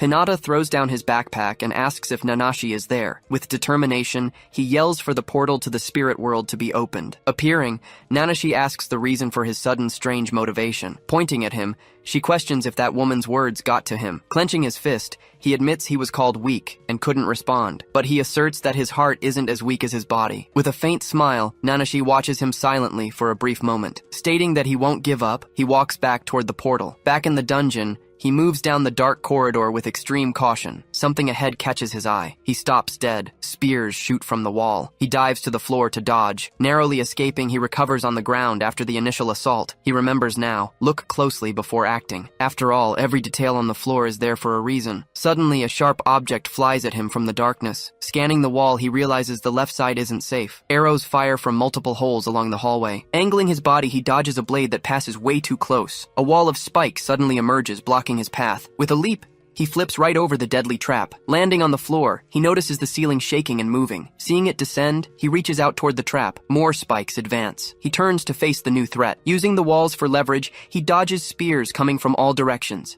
He jumps over spinning blades that suddenly burst from the ground. One careless step. He treads on a loose plate in the hallway. Realizing the mistake, he looks back at the sound of the trap triggering. The floor suddenly opens up, plunging him into darkness. Falling into the abyss, he refuses to give up and faces the situation head-on. In a flashback, he's seen running alone on a track. He keeps running, breathing deep and maintaining his training pace. Back in his room, he does push-ups with Nanashi sitting on his back. Returning to the dungeon, he falls, twisting in midair to reposition himself. Sitting on the floor, he pants while Nanashi watches him closely. Back in the dungeon, the view shows a bloody stone ball. In the room, he continues the push-up training with her still seated on him. Inside the dungeon, a wall torch illuminates the dark corridor. Running through the hallway, he presses on despite his visibly injured leg. He gets hit square on by a huge wooden log in the dungeon. Recovering from the blow, he takes a deep breath, looking up with determination. With a focused gaze, he analyzes the dark path ahead. Reaching the end of the corridor,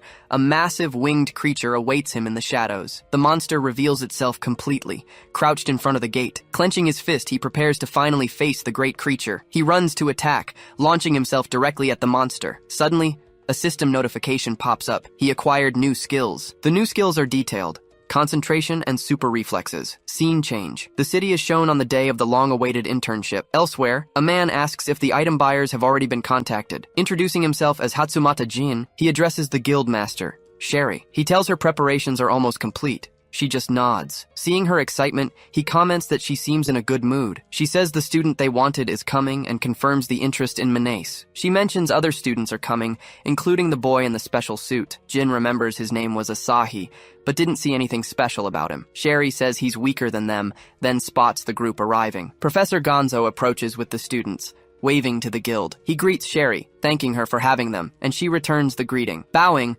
Shizuku thanks them for the opportunity to intern at their guild. All the other students bow and thank them formally as well. Shizuku turns her face and stares at Hinata for a brief moment. Without reacting, he just stares back, maintaining a serious posture. With hands clasped, the two stand in silence, observing the environment. Sherry explains they will challenge an unexplored C-rank portal. Explaining the formation, she says they'll split into 3 teams. Class A will be in front with her, leading the main attack. The 2 from Class B will be in the middle guard with the Submaster. Finishing up, she says the goal is to defeat the boss and close the portal. Arakawa warns him that this is a real battle, not training. Surprised, Shizuku asks why even Deldoris challenges a C-rank portal. Sherry explains that their job is to suppress portals and protect. She says some do it for money and fame, thinking of someone specific. Mentioning Kikane, she says it's an honor to have his granddaughter there. Then, she invites everyone to enter the portal at once. Jin turns and asks the guys in the middle guard to stay back. Warning of the danger, he says he won't be able to protect them if they split up. Arakawa provokes him,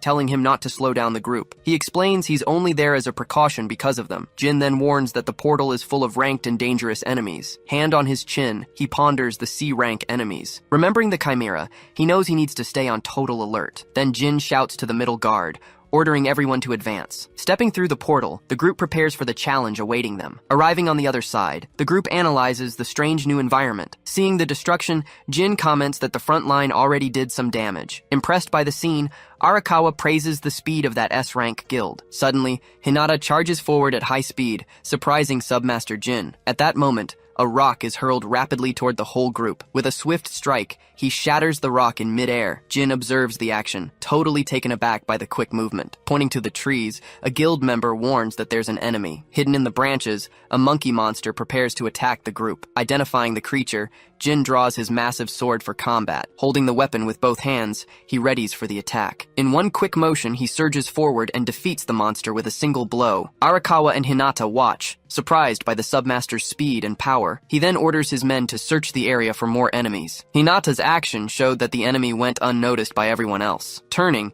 Jin stares at Hinata, realizing he noticed the danger first. Saying the situation might be interesting, he runs into the field, shifting to a D-class gate. The setting is now a forest with a river. Suddenly, 2 tree-shaped monsters emerge and charge Akani's group. A guild warrior asks her to give support to their attack. Weapon in hand, she fires a massive blast at the monsters. It hits the creatures dead on, causing a huge impact on the field. Impressed, the warrior praises the incredible strength she demonstrated right then. With a slight smile, Shirohani Sachi watches the scene, satisfied with the result. She then says that, as expected of Class A students, this will be an easy victory. Akane complains, but Sachi replies that she wouldn't make a mistake like that. Sachi then tells them to finish this quickly so they can leave. Remembering Hinata, she questions if he's doing well in his internship. Looking up at the sky, she keeps wondering about how he's getting along. Back at the other portal, Hinata lands a powerful blow on the monkey monster. The monster recoils from the attack but immediately prepares a counter.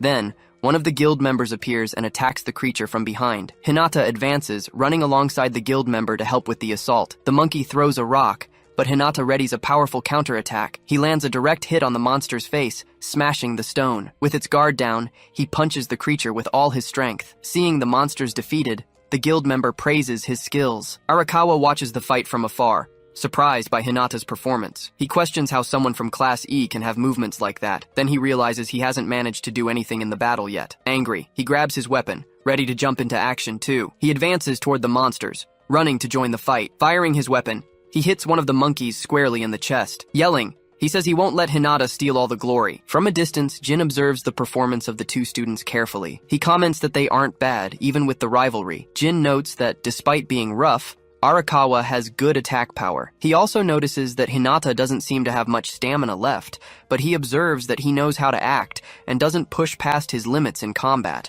Jin gets even more impressed with the skills he's demonstrating. Suddenly, Hinata yells, warning about an attack from above. Jin realizes his reaction speed is abnormally fast. A monster appears holding a rock, ready to attack the group. The creature then roars and jumps, launching itself at the warriors. A guild member tries to block, but the monster dodges the blow. Another warrior attacks, and the monster manages to dodge again. Seeing the monster jump in his direction, Jin watches it intently. He then advances and lands a powerful blow on the monster's face. Jin questions if he was born with extraordinary combat instincts. In a flashback, he remembers a piece of advice during training. Sitting on the bed, she asked him to look closely at a book. She showed him a picture of a frog and asked what he thought. She said he needed to refine that instinct to conquer the gate. Explaining, she stated that the sense of danger begins with a simple thought. He remembers the advice to sharpen his 5 senses and question everything. Concentrating, he uses his hearing to perceive the movements around him. With a jump, he dodges an attack, using his ears to predict it. Using his vision,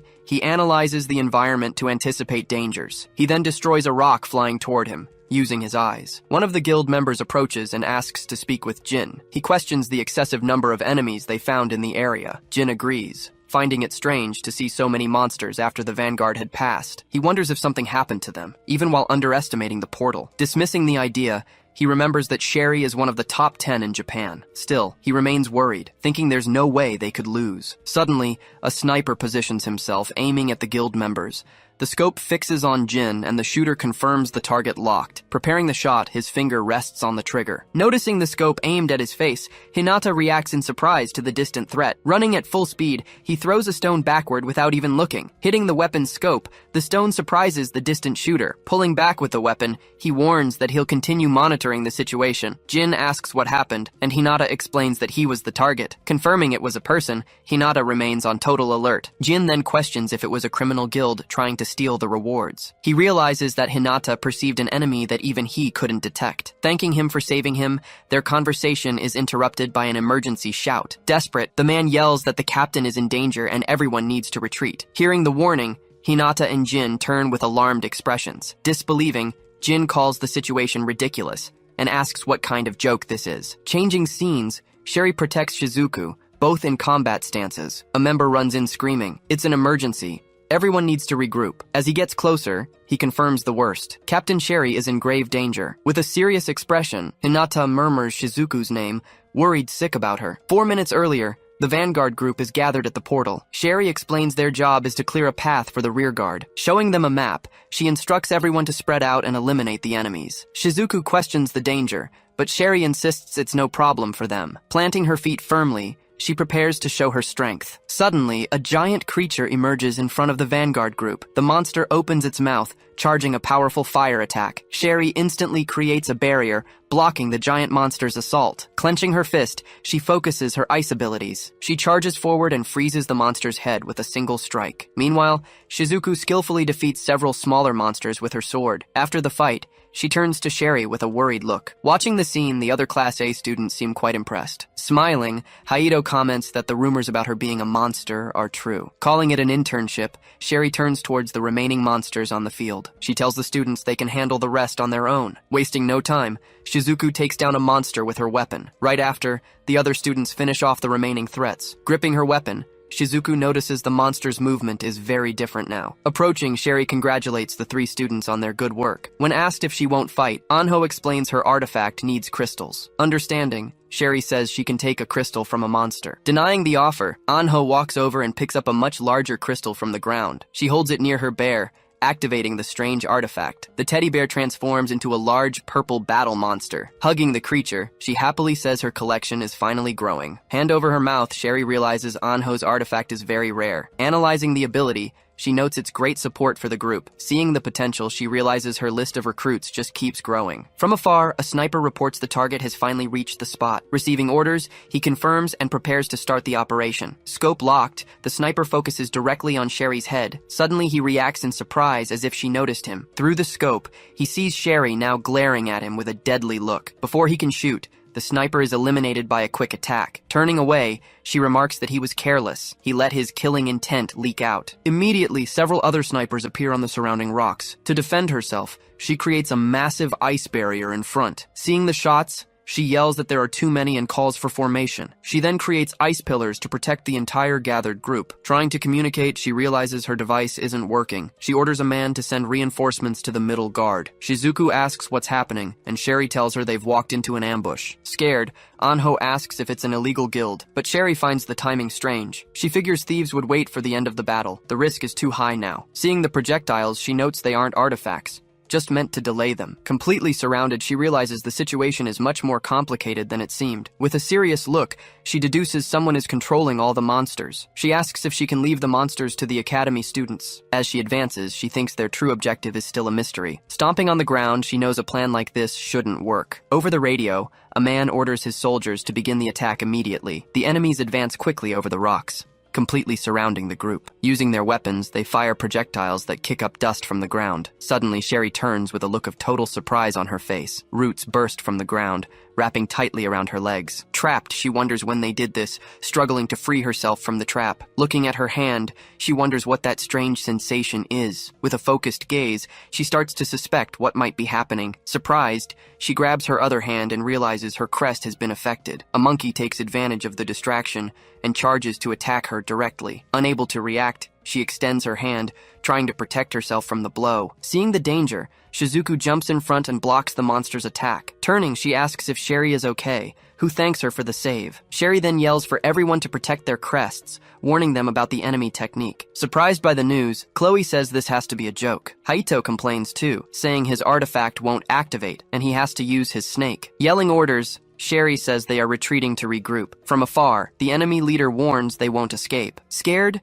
she notices a light coming rapidly toward all of them. A large fire projectile is fired at the trapped group. The enemy soldiers comment that without her artifact, she won't survive. Back to the attack, she prepares for the enemy's final blow. At that moment, a vengeance and concentration skill is activated by someone. Leaping into the air, he strikes, deflecting the projectile away. Surprised by the action, Sherry and Shizuku turn to see what happened. Watching the scene, the enemy leader asks who the man that just appeared is. Landing in front of the group, he prepares for the battle to come. Eyes activated, he scans the entire surrounding area. Using his special vision, he confirms a total of 15 enemies. Fist clenched, Takayuki prepares to unleash a powerful attack. He punches the ground with all his might, ripping open a massive crater. Watching the explosion from a distance, the two soldiers simply observe in silence. Over the radio, one masked figure warns that he's going to use it and orders everyone to prepare. Sherry turns her head, looking to the side as she notices movement. While the group rests, Sherry turns and thanks him for the help. She then asks if he's alone, and he explains his ability. Approaching, Shizuku asks Hinata why he came. In a flashback, it was explained to him that his speed was necessary. Placing a hand on his shoulder, the vice captain says it was an order. Back in the present, Sherry says the vice captain only gives orders to those he trusts. Observing the boy, the man comments that he seems to have gotten stronger. Hinata asks why she looks unhappy, considering he saved them. Head down, Shizuku says she'll only end up getting in everyone's way. Hearing her words, Sherry just stares at her silently for a moment. Then Sherry tells her not to worry, as she is valuable with the sealed artifacts. Explaining the situation, she warns that they neutralize artifacts using a special crest. Whispering to the girl, Hinata asks about the status of Sherry's artifact. In a sort of vision, Sherry appears floating inside a sphere of water. Sitting on her throne, a girl warns that she feels no power coming from the vault. Then, the girl explains that the vault is the space created by the magic crystal. Stating with certainty, she says Sherry's was taken and won't return. Faced with this revelation, he questions if the artifact was really taken by them. Seeing the situation, one of the guys asks what they're going to do next. Looking at Sherry, Hinata replies that they just need to wait for now. Suddenly, an armored man approaches the soldiers lying on the ground. Without hesitation, he raises his sword against the last soldier aiming at him. With the attack, a massive explosion hits the mountain as the group watches. Declaring they've been underestimated, the vice captain prepares for combat. Shouting for them to repent, he leads the charge against the opponents. Not wanting to be left behind, Arakawa says he won't let him take all the glory. Meanwhile, the other guild members advance and take down the first opponents. Watching the fight, Sherry comments that this was expected of their vice captain. Then she shouts a warning, reminding everyone about the technique that neutralizes artifacts. Weapon in hand, Kaori fires at a soldier amidst the chaos. Seeing the advantage, Shizuku comments that it looks like they can handle it, but suddenly, Sherry's expression turns to shock as she notices movement. Without warning, a surprise attack hits, throwing two of their companions. Lying on the ground, one guild member is completely defeated from a distance. Seeing his men tossed through the air, the vice captain turns in surprise. Turning confused,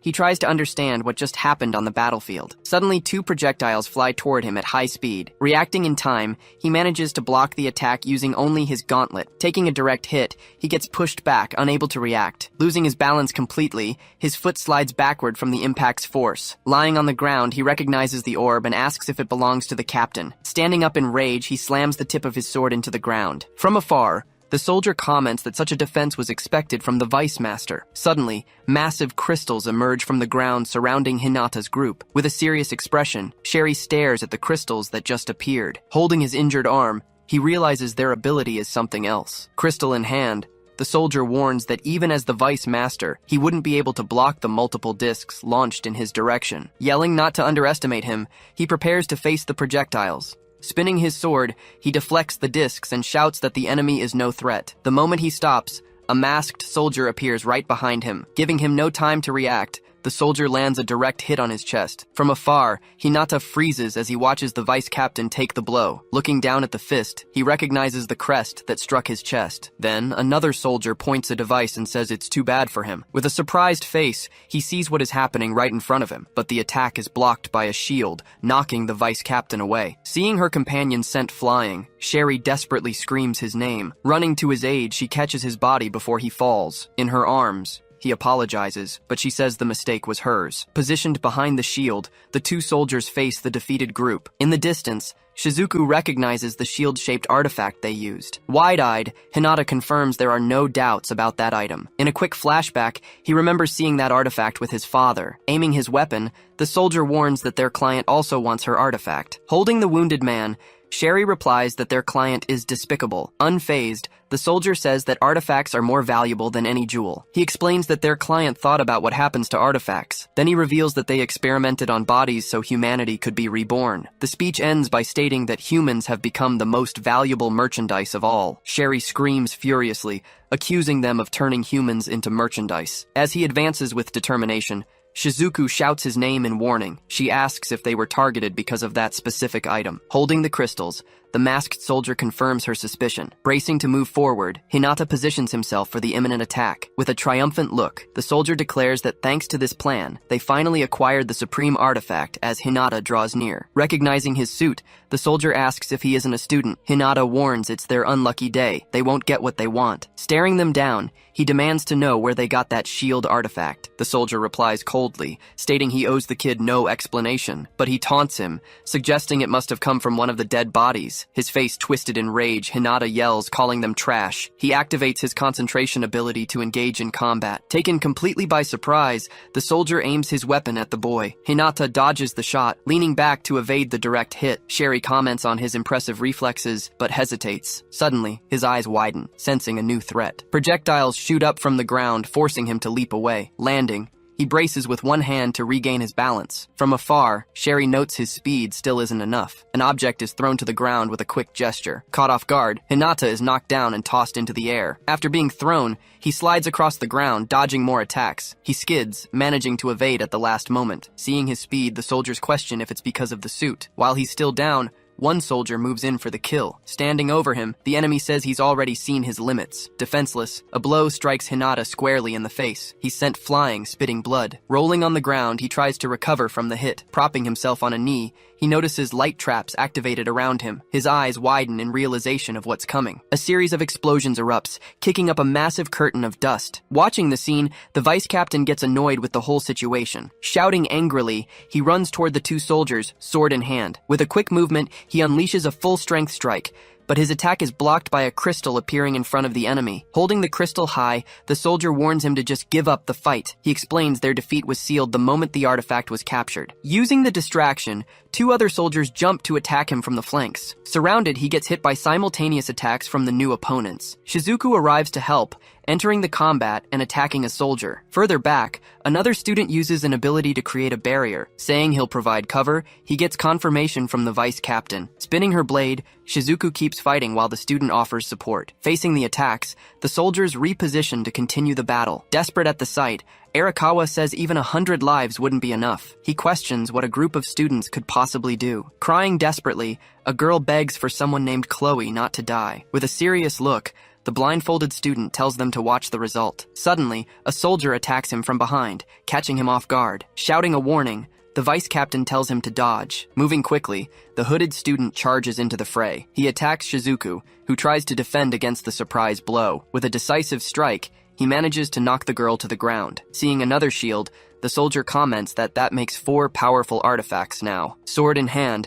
the vice captain curses them in frustration. He yells, asking why they are doing this instead of uniting. The soldier replies that greedy people have existed in every era. Explaining his logic, he says soldiers are just disposable resources now. He details the plan. Give them artifacts, recover them after death, and pass them on. He concludes that this solves the manpower shortage problem. Retorting, Hinata says his life exists thanks to those so-called disposables. Slowly standing up, he states not just anyone can replace them. In a brief memory, he recalls the heart he inherited. Clenching his fist with all his strength, he prepares to react. Receiving a system notification, he shouts with determination that he will fight. Seeing the upgrade notification, he accepts and commands the suit update. Immediately, his entire body begins a rapid transformation. All his companions watch, completely stunned by the sight. The change finishes, revealing him in his new powerful combat suit. Noticing the difference, the soldier is surprised by the artifact's new appearance. Despite the surprise, he faces the boy with a deadlier look. Approaching,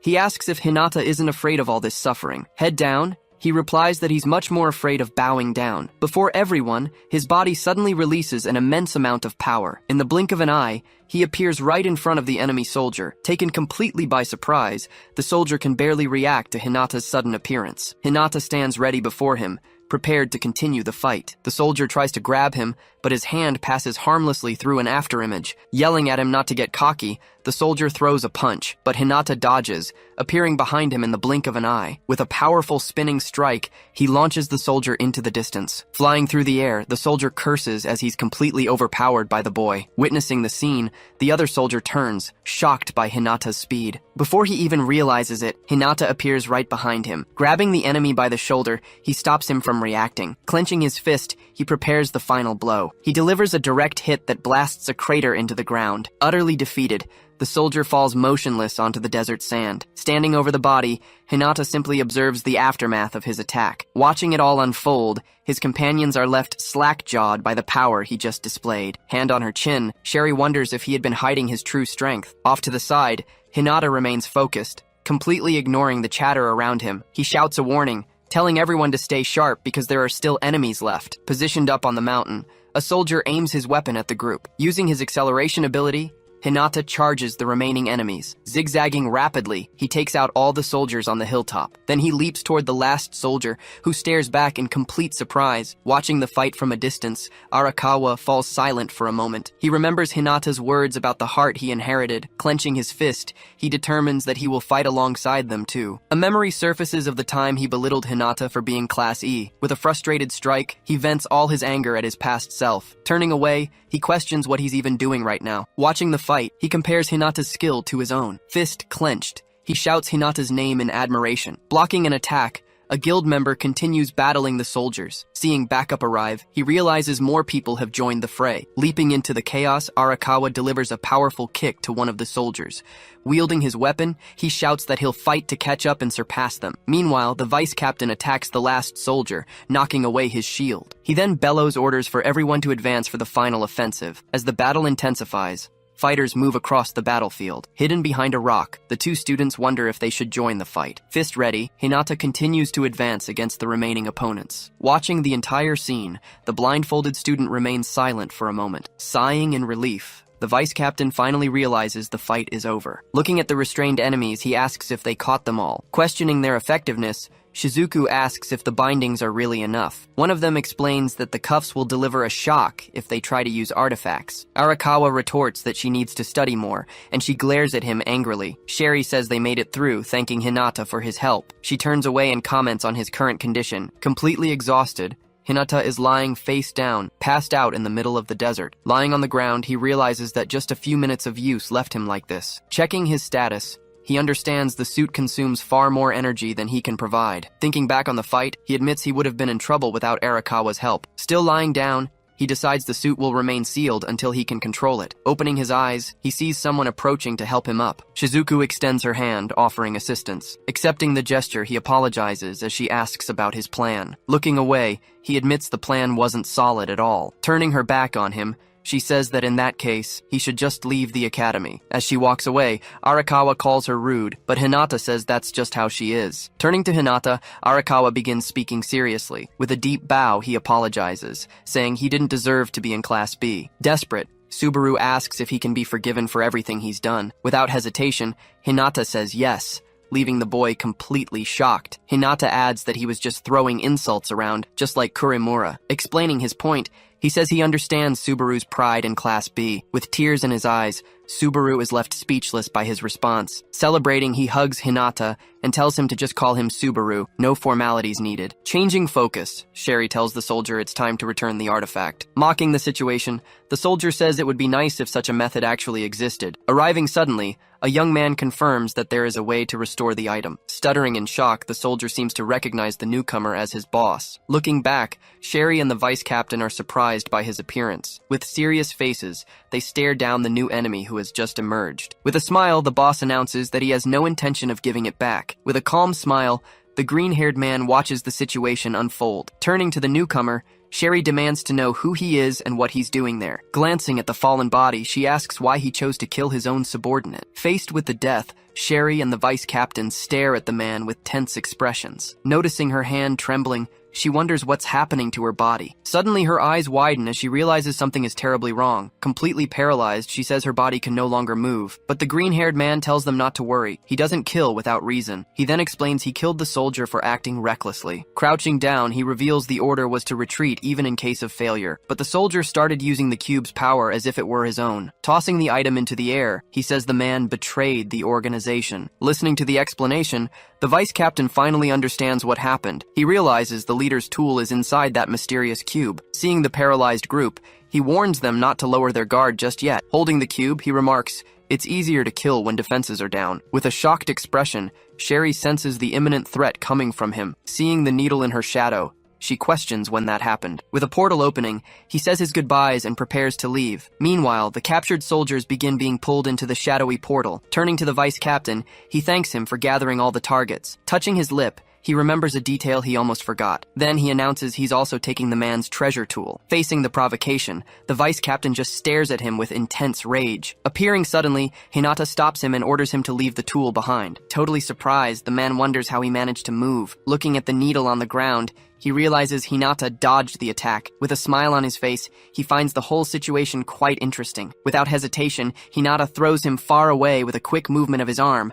But when he looks back, he notices the enemy has simply disappeared. Using his ability, the man emerges from the shadow cast by Hinata's feet. Dagger in hand, he attacks from behind, aiming for a fatal blow. But the attack is blocked by Hinata's rapidly moving arm. Surprised, he realizes Hinata was fast enough to avoid the worst. With a powerful strike, Hinata throws the enemy away from him. Struck, the man can barely believe the boy's absurd speed. The blow is so strong, it makes him drop the cubes he was holding. While the man tries to recover, Hinata advances to continue the attack. Using a needle, Hinata pierces the man's hand, pinning it to the ground. With his hand pinned, the two cubes fall and roll across the desert sand. Seeing the items on the ground, both run to try and grab them first. The man manages to grab one of the cubes, but Hinata gets close to the other. Before grabbing the second cube, he notices the man has recovered. With difficulty, Sherry finally manages to move and get up from the ground. Wielding his sword, the vice captain also prepares to return to the fight. Advancing with his sword, the vice captain joins the fight against the enemy. With a smile on his face,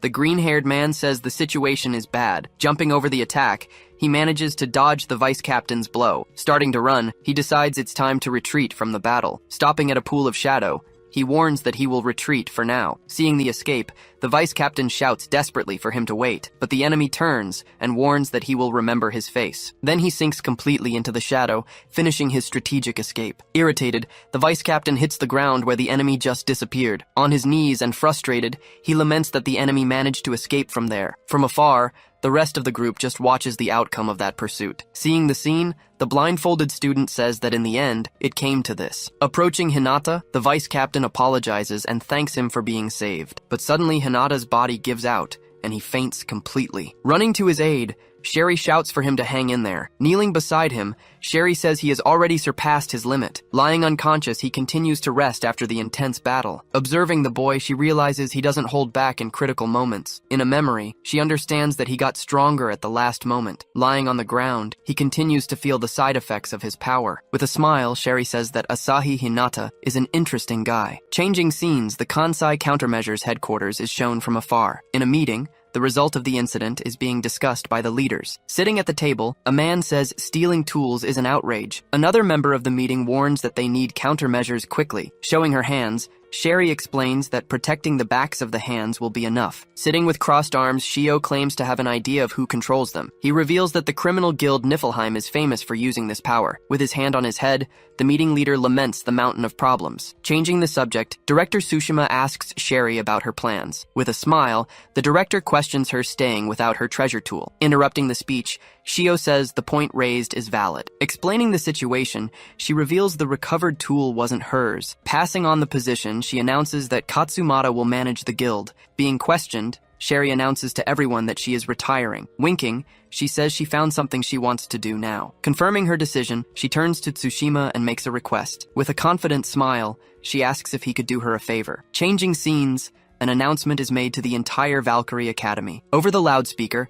a voice warns that it has a sudden announcement to make. As all the students listen, the voice speaks about a temporary hiring. With the students gathered, the voice announces the introduction of a new teacher. Suddenly appearing, a woman breaks the podium with her hands. With a smile, she introduces herself as the new combat instructor. Yelling excitedly, she says she'll be in their care, leaving everyone shocked. 2 days after the internship, the scene shifts to a quiet location. Sitting in his room, Hinata studies a bag of crystals while the girl rests. Inside the bag, various crystals of different colors and sizes are visible. Holding it, he's surprised by the sheer amount he received as a reward. He wonders if performance rewards are always this high. The girl asks why he looks worried, and he considers selling them. She then warns him that he wouldn't be able to absorb them all anyway. Following up, she suggests he try using the largest crystal. Upon touching the crystal, a system notification appears before him. The message warns that he cannot absorb the crystal without first defeating the monster. Resigned, he realizes he can't cheat, and the girl confirms it. Winking, she reminds him that he needs to show strength and heart. She explains that the suit only reacted because he faced strong enemies. Embarrassed, he lowers his head upon hearing that he passed out from excessive consumption. Staring into space,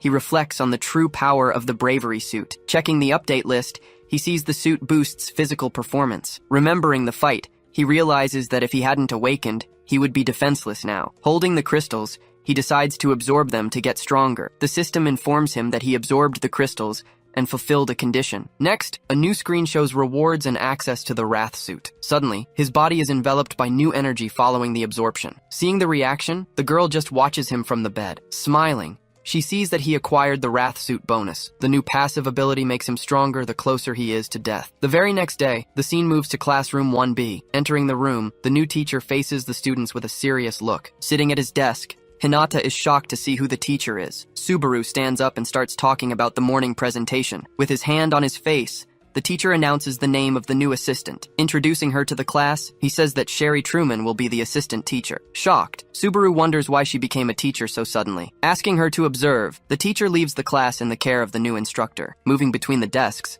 Sherry walks through the room with a confident posture. Her firm steps echo slightly as she gets closer and closer. Stopping near his desk, Hinata wonders if he is the target. With her right behind him, he questions if it's because he didn't hand over the cube. In a flashback, he holds the cube recovered during the last mission. He asks if he can keep it, and Sherry questions the reason. Explaining the situation, he claims the object belonged to someone very important, but he covers it up, claiming it was a crucial item for ongoing research. Faced with that answer, Sherry just reaches out to take the cube from him. Taking the item, she promises to handle it with the utmost care. Back in the present, he tries to understand why this whole situation is happening. Unable to concentrate, he wonders how he will attend classes like this. Switching to lunchtime, the school hallways start to fill up. Walking through the school courtyard, students enjoy the sunny day. Sitting on a bench, two students eat their snacks in silence. Approaching the girl, the boy offers the cookies he prepared for her. Stammering a bit, she asks what he wants all of a sudden. He then asks what she thinks of Asahi from Class B. With a hand on her chin,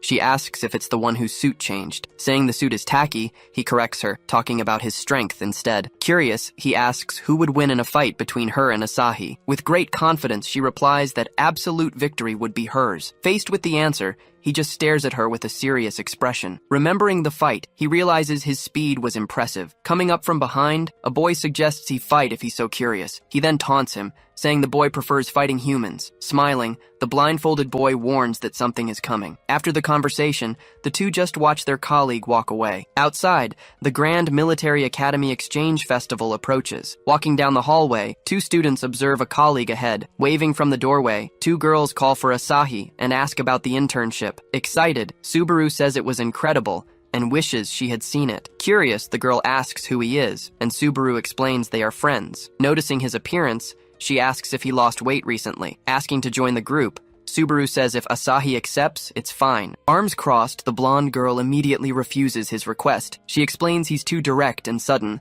so the answer is no. Turning to Hinata, he asks for the new friend's opinion. Making a peace sign, the blonde girl celebrates her victory. Looking at the door, the pink-haired girl notices something strange. She then asks if they know the people watching them from the doorway. Surprised, he says they were following them before they arrived. Seeing the reflection in the glasses, the girl realizes they are looking at Asahi. A classmate comments that Hinata is being targeted by everyone today. Seeing the two at the door, he shouts that they should hide better. Realizing they were discovered, the two quickly close the classroom door, but the boy with glasses opens the door and says there's nothing to be done. The blonde girl then recognizes the upperclassman who was spying at the door. With a serious look, she confirms she knows exactly who he is. She explains he is a Class A veteran competing for the top spot. Staring at Hinata, the veteran asks if he is really the Asahi he was looking for. Sitting in his chair, Hinata is shocked to learn who he is. Wearing a huge grin, Hagani beckons students to join the Magic Research Club. Right on cue, a girl cheers, declaring his pitch absolutely incredible and fantastic. Watching the scene from a distance, Hinata simply observes their little performance in the school hallway. Flashing a sign, she screams that her combat power just jumped by 3 million. Hagan fakes shock, claiming her results are truly unbelievable. Despite the theatrical display, Hinata remains motionless, showing zero interest whatsoever. Back in the classroom, Arakawa asks Yakumo why they're recruiting for a club in January. Sitting at his desk, Hinata flatly states he has no interest in joining any club at all. Suddenly, a woman appears next to him, asking him to reconsider his decision. Surrounding his desk, the entire group urges him to just give it a look. With a confident gaze, the woman guarantees the visit will be well worth his while. Looking at the recruiters, she remarks that they act like seasoned veterans. Then, she reveals the twist. Arakawa is actually a new teacher starting that very day. After class, Hinata and the others arrive at the clubroom door. Staring at the mess inside, one of them asks if this is really the clubroom. Eyeing a cluttered table, he comments that the place is definitely a bit messy. Hinata asks if these seniors are the only members, and Daba simply nods. He then introduces himself as Mitsuru Daba, the club president, alongside his partner, Maho. Daba explains they used to have another member, a student named Hazane. Sadly, he reveals that member ended up leaving the academy for some unknown reason. Adjusting his glasses, Daba begins to explain the school's current situation more clearly. He states that because this is a military academy, most clubs simply don't exist. According to him, the few that do are focused strictly on combat skills and physical conditioning. Daba then asserts that the Magic Tool Research Club is the only cultural club on campus. Arakawa points out that nobody at a military academy is looking for regular student activities anyway. That's why, Daba laments, the club has zero popularity and no faculty advisor. Hinata then questions how they can even be an official club without an advisor. Maho explains that they've managed to keep the club running unofficially regardless. Recalling a recent conversation, she mentions they were warned about their budget being cut. She finishes by adding that they were also informed their clubroom would soon be confiscated. Yakumo deduces that's why they asked Professor Sherry to be their advisor. Revealing the truth, they admit her condition for joining was recruiting Hinata himself. Confused, Hinata asks why he was chosen for this. Turning her face slightly, Sherry begins to explain the real motive behind the invitation. Holding up an object, she says she thought he might need it. She starts by explaining that magic tools utilize the energy contained within magic crystals. With formidable power, they can even be used to fight monsters from other realms. Sherry then asks why they are rarely used, and Sachi responds that they are inferior. Indeed, magic tools can't compare to even a one-star treasure, but Sherry reveals that this specific object changed the perception of magic tools entirely. She claims it can easily capture another person's sacred treasure. According to Sherry, the news hasn't spread yet, but creating countermeasures is already essential. Furthermore, it was discovered that these magic tools hold untapped potential. She concludes by saying that future battles will incorporate both types of equipment. With great enthusiasm, Daba interrupts, saying there's still so much more to tell. Striking a pose, Daba declares that magic tools are full of dreams and possibilities. Giving another example, he reveals a suit of power armor that utilizes magic crystals. He explains that while powerful, it's still unfeasible right now, but it could become something amazing. With a confident smile, he reveals his ultimate dream is to build a super robot. Arakawa and Hinata are shocked, while Yakumo comments that boys love that stuff. Sachi also reacts with great excitement, prompting Yakumo to ask if she's interested too. Ignoring the chatter, Sherry states she personally would like Hinata to join the club. Being totally honest, she confesses her true desire is to train him personally. She then reveals she noticed the secrets hidden within his sacred treasure. Furthermore, she promises that if they restore the item, he can keep it. After the proposal, she just waits, asking what he thinks of it all. Hinata responds that it sounds good, and Yakumo seizes the moment to talk about a future event. She explains about an upcoming inter-academy festival, suggesting it's good to have opportunities to shine. Considering the proposal, Hinata reflects on these chances to stand out. Finally decided, he confirms to everyone that he will join the research club. Scene change. Inside a portal, torches illuminate a very grim path. Within, the boy observes a creature he just defeated on the ground. Following a long corridor, he advances deeper and deeper into the dungeon. But arriving at a cave, he stops suddenly,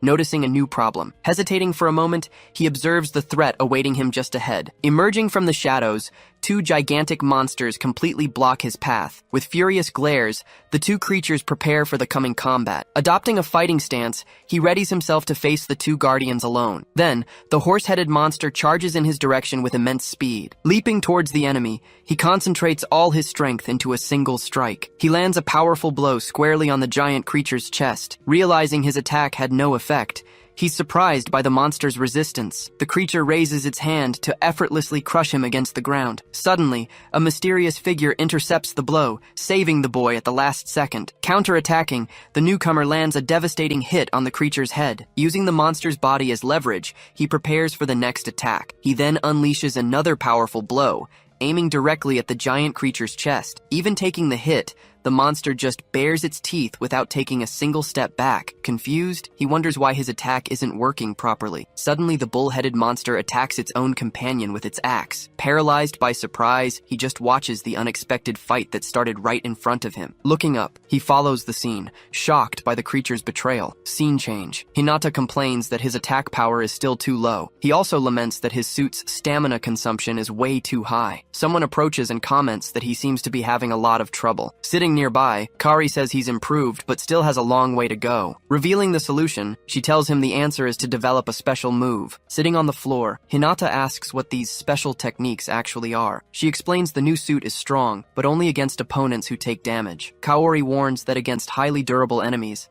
he's still completely powerless. Speed won't help, she reminds him. He needs to actually defeat his opponents. Looking at a screen, he wonders if he should just boost his strength through updates. Kaori shoots that down. The solution isn't learning some new powerhouse skill. According to her, any power he uses is just utilizing what already exists within the treasure. Pointing right at him, she explains that the secret lies entirely in the application. She mentions Shizuku, noting that his childhood friend has already mastered this concept. Kaori explains further, Shizuku's treasure involves coating objects in vital energy, but she doesn't just coat them, she projects that energy outwards as an attack method. Giving him advice, she tells the boy he needs to create his own unique technique. The very next day, the teacher greets the class and announces practical training. Still at his desk, Hinata keeps reflecting on the special technique he needs. Scanning the list, he concludes it's not as simple as just combining his existing skills. Letting out a huge yawn, Arakawa arrives in the classroom and says good morning to everyone. Seeing his friend, he asks why Hinata has such a serious look on his face. Hinata explains he was just deep in thought about special combat techniques. Entering the room,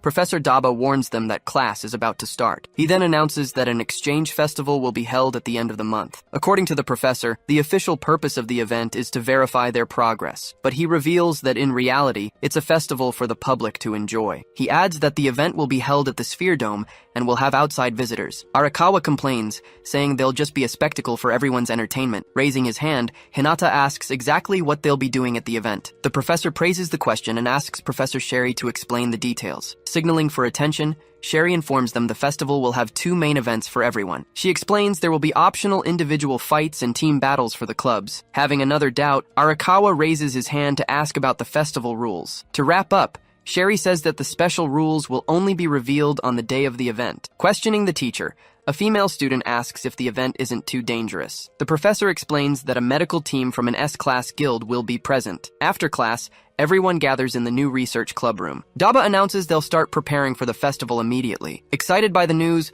all club members agree to begin preparations. Sachi then asks exactly what they'll be doing to get ready. Adjusting his glasses, Daba says that the use of magic tools is permitted at the event. Celebrating, he explains they'll have a huge advantage if they create powerful tools. Maho then reveals with a smile that they sold yakisoba at the previous year's festival. Showing a photo, she displays last year's stall featuring a weird robot. Daba then recounts how the robot exploded and caused massive chaos at the festival. Arakawa asks Yakumo why she joined the research club. She explains that she thought she could contribute more by using magic tools in battle. Arakawa then apologizes and says she can call him Subaru from now on. Interrupting the conversation, Sachi points out that she isn't actually part of the club, surprising Arakawa. Daba notes he'll explain the tools, but first asks Yakumo for a favor. He asks her to go get the teacher, and Hinata decides to tag along. Leaving the room, the two walk together through the school courtyard, looking for the counselor. As they walk, Yakumo comments to him that the days are getting much shorter. Suddenly, Hinata hears someone yelling and turns to look at the commotion. Up ahead,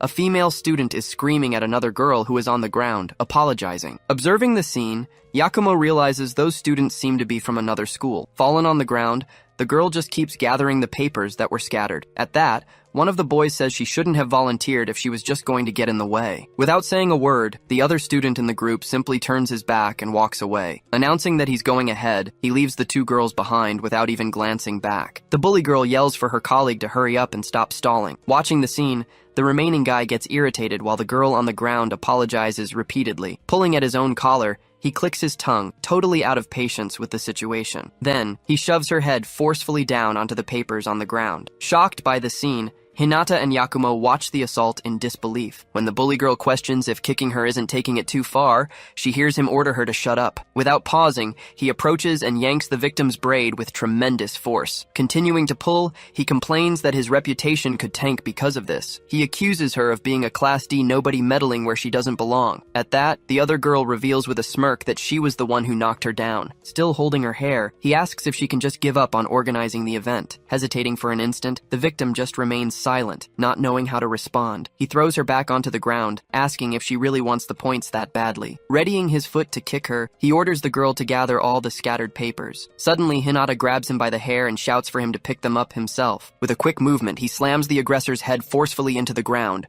Screaming in surprise, the bully girl asks what he thinks he's doing. Lying on the ground, the boy furiously asks who attacked him. Still on the ground, the victim girl just raises her gaze in Hinata's direction. Looking up at him, she wonders if he is some kind of giant. Stretching out his arm, he stepped between the fallen girl and the aggressors. Positioning himself in front of her, Hinata shielded her as Yakumo came over to assist. Furious, the attacker jumped up and yelled, asking who he thought he was, interfering like that. Shouting at them not to mess with him, the guy lunged forward with a straight punch. Moving quickly, Hinata stopped the punch without breaking a sweat. Gripping the attacker's fist tight, he introduced himself as an acquaintance of the girl. The guy squirmed, trying uselessly to break free from Hinata's grip. With a dead serious look, he demanded the attacker apologize to her, right now. Interrupting the fight, the girl thanked him but said it was fine. He could let go. She explained that this was her problem. She needed to solve it herself. Hinata let go of the guy's arm. The attacker just glared back, furious. After the commotion died down, she crouched back down to gather her scattered papers. Handing over the papers,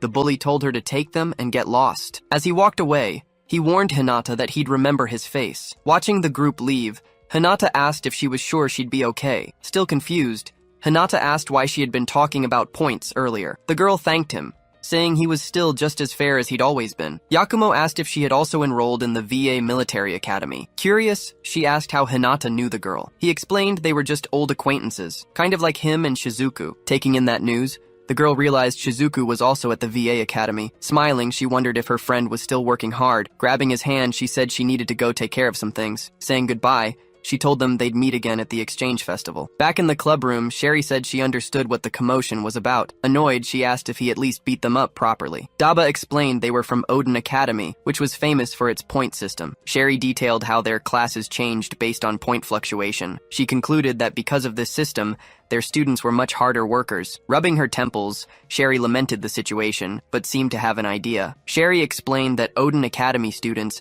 had incredibly low camaraderie amongst themselves. Remembering the past, she mentioned that even in her guild, they refused to work as a team. Daba said that was why the point system had lost so much popularity. Arakawa shot back that VA Academy wasn't much better when it came to sabotage. Sherry then asked if his childhood friend was really on the organizing committee. Stating she was a formidable opponent, Sherry warned that Odin would be fighting for points. Full of excitement, Sachi jumped up and yelled that they couldn't lose the festival. Celebrating, Maho reminded everyone that a good result would increase their club funding. Listening to the conversation, Hinata just reflected on facing a strong opponent at the festival. He remembered the girl, wondering what kind of person she had become. Scene change. Shizuku was walking down the hallway when she saw her old acquaintance up ahead. The girl stopped and turned, waiting for Shizuku to approach her in the hall. Standing face to face, the two just stared at each other in silence. Without saying a word, they simply walked past each other and continued on their way. Heading in opposite directions, they moved apart without looking back. With a dark look, she whispered the word murderer to herself. Shizuku just stood there, watching the girl walk away down the hall. Seeing the uniform, she realized the other girl had also joined a military academy. With a subtle smile, she said this situation was actually quite convenient. She stated that thanks to this,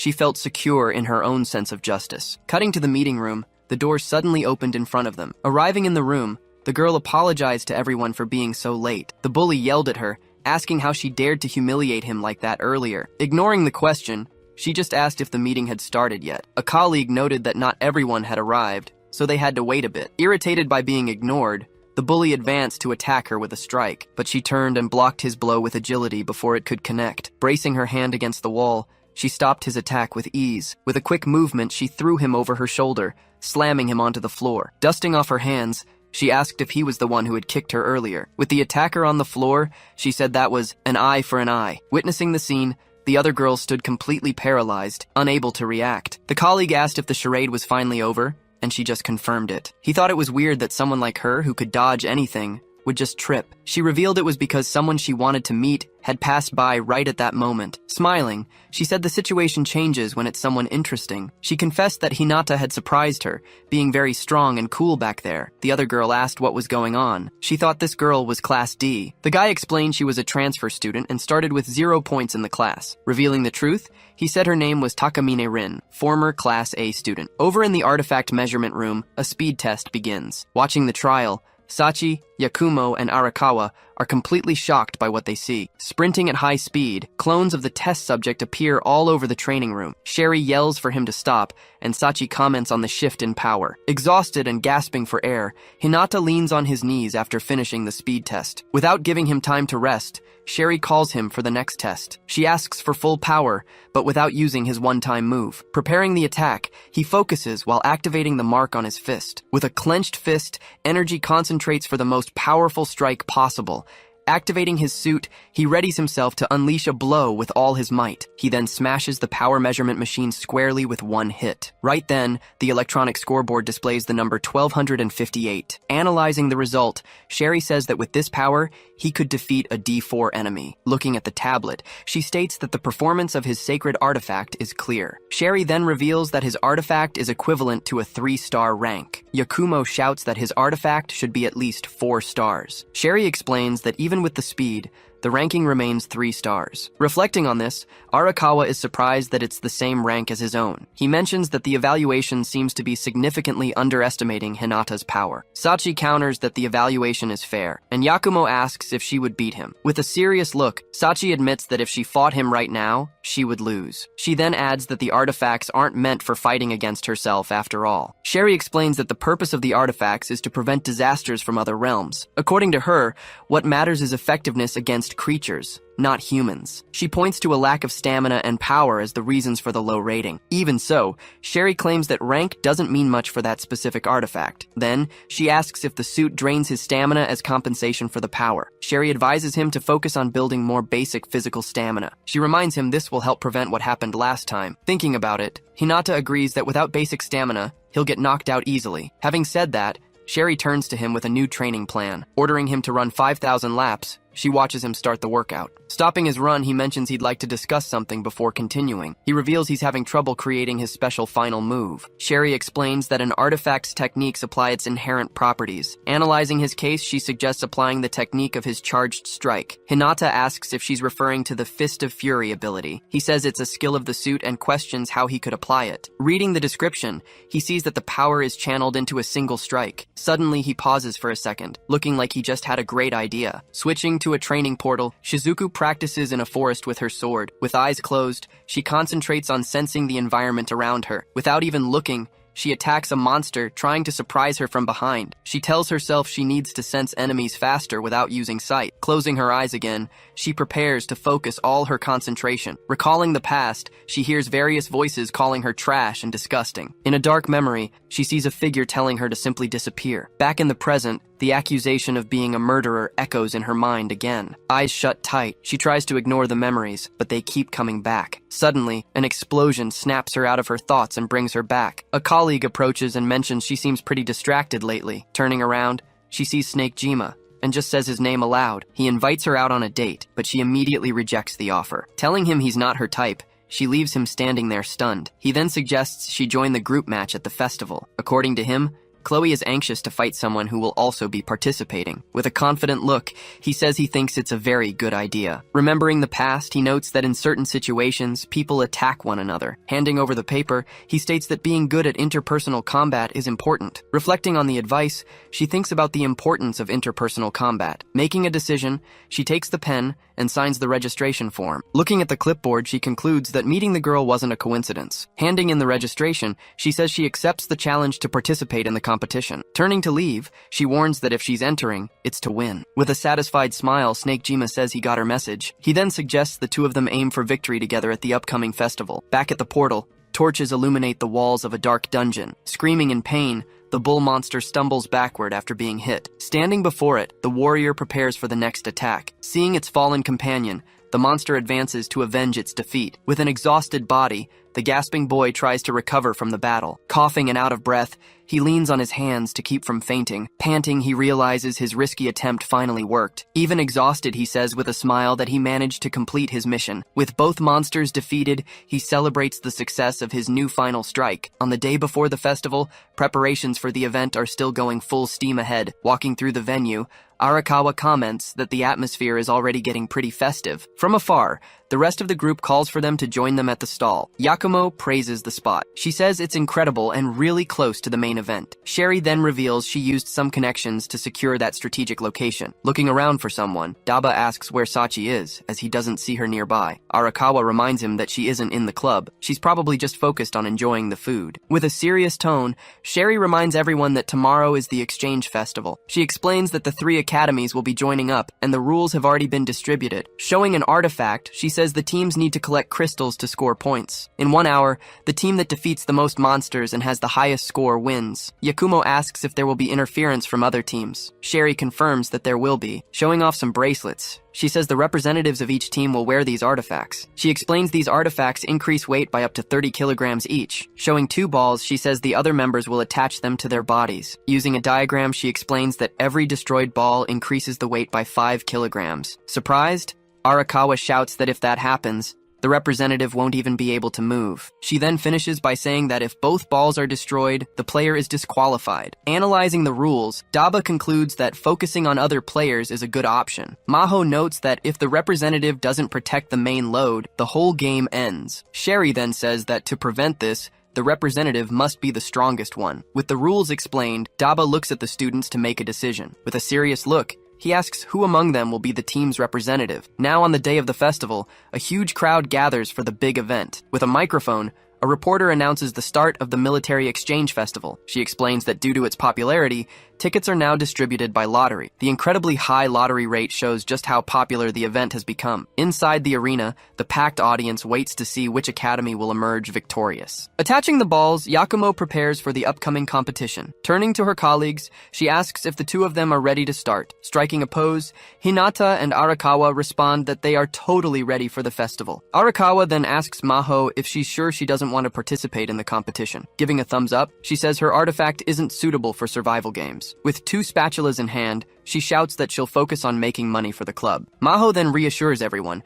saying that Hinata is bringing help for the stall. Looking around, Hinata says the help should be arriving any moment now. Suddenly, a girl appears, screaming and waving in the direction of her older brother. Waving back, he shouts his sister's name, Hikari, with a smile. Watching the scene, a boy wonders who this older brother guy is. Running toward him, the girl almost trips halfway there. Getting close, she throws herself into his arms with a very tight hug. Placing a hand on her shoulder, he warns her not to overexert herself. Yakumo then asks if he has a sister. Hinata confirms and explains the situation. He says she's recovering, which is why they let her out today. Just then, an announcement calls the League A participants to the competition venue. Warning that he needs to go, he says goodbye, and Hikari says it's okay. Apologizing, he leaves Hikari in Maho's care to head to the competition. Saying goodbye, the group waves, and Hikari wishes them all good luck in the festival. Alone at the stall, Hikari just observes the place while Maho prepares food. Looking at her backpack, Hikari gets ready to help at the club's stall. Taking out a guidebook, she wonders if those people will be her seniors in the future. Meanwhile,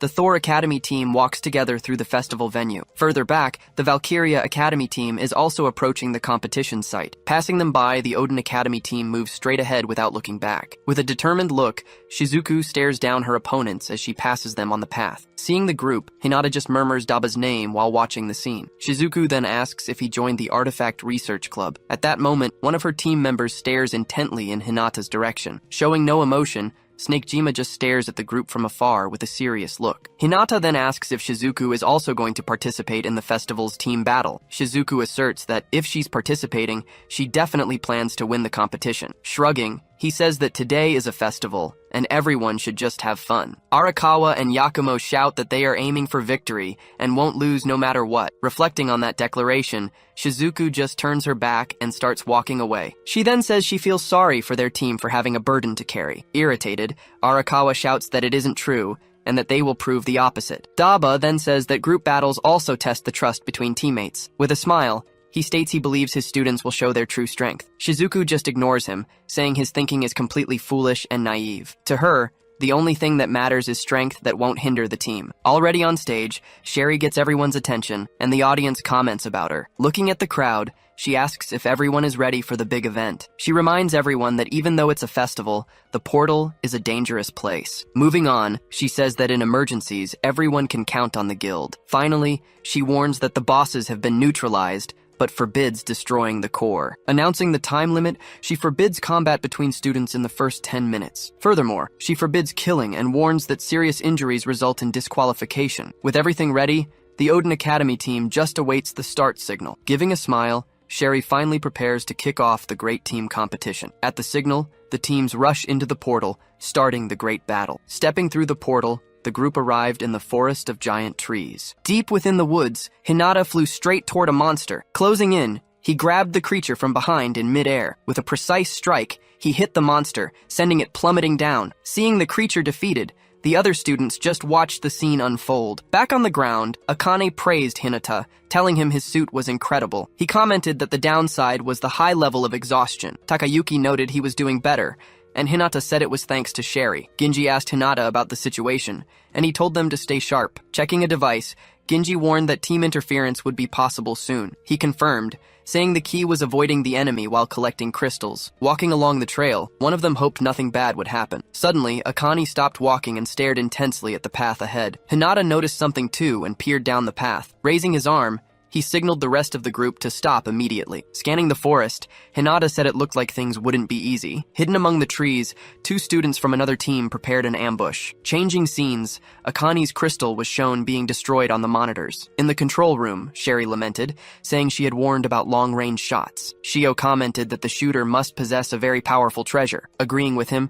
Gonzo said the move was truly impressive. The shooter was identified as Reiko, owner of a silenced sniper rifle. Gonzo realized the Odin students specialized in pure combat. Sherry warned that the shot would unfortunately reveal their team's position. He said she was becoming a real teacher now. Asking Shio, she wanted to know if he was having any problems. He assured her he wasn't, having made sure there would be no unforeseen issues. But he hesitated, and Sherry asked what was wrong. Back in the forest, Reiko's partner celebrated, saying now there was one left. With a confident smile, Reiko replied that this was expected. Preparing the ambush, Reiko stated Odin Academy was superior to them. He commented that Hinata had just moved up to Class B and was already arrogant. His plan was to defeat the weaker ones first, then focus on the veteran. Suddenly, smoke appeared at Ginji's feet, surprising the duo. Surprised, they wondered if that was the effect of some magic tool. Remembering the team was from the research club, he suddenly heard a noise. Hinata appeared in the air right in front of them, catching the pair off guard. Completely shocked, Reiko wondered how he managed to get there so fast. Her partner didn't understand either,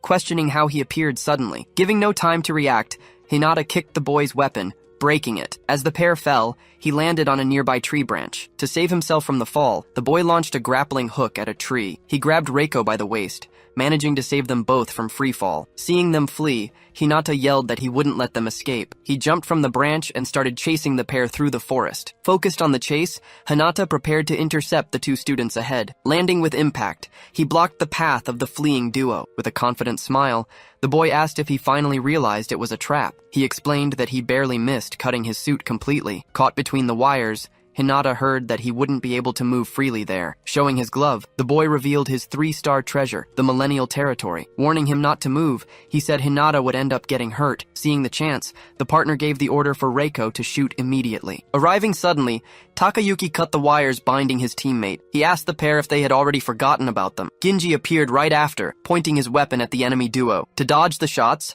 Reiko jumped back, moving away from danger. Weapon in hand, Akane announced that this was a team battle. Irritated, the boy complained that they had a treasure capable of cutting his wires. Takayuki asked about the veteran, and Hinata said they were holding off the representative. Advising his colleague, Takayuki told Ginji just to trust them during the fight. Meanwhile, Ginji faced down the representative of the enemy Magic Tools Club. Takayuki warned that breaking the ball would harm their veteran. Hearing the conversation, Hinata remained silent and just observed the situation. He then remembered that Rin, from the enemy team, should also be there. Trying to sense her, he said she was close, but her presence was weak. Not knowing where she was, he suddenly saw Rin appear behind him. Turning quickly, he prepared for the surprise attack coming from his back. With a strike, he managed to block the knife Rin was trying to use. After that, Takayuki and Rin faced each other, preparing for the next move. Advancing, she dodged him and threw a knife toward Takayuki. Takayuki was shocked to see the emblem on his uniform had been cut. Seeing that, Hinata declared that Takayuki was now disqualified from the test. He asked his colleague to exit the portal quickly,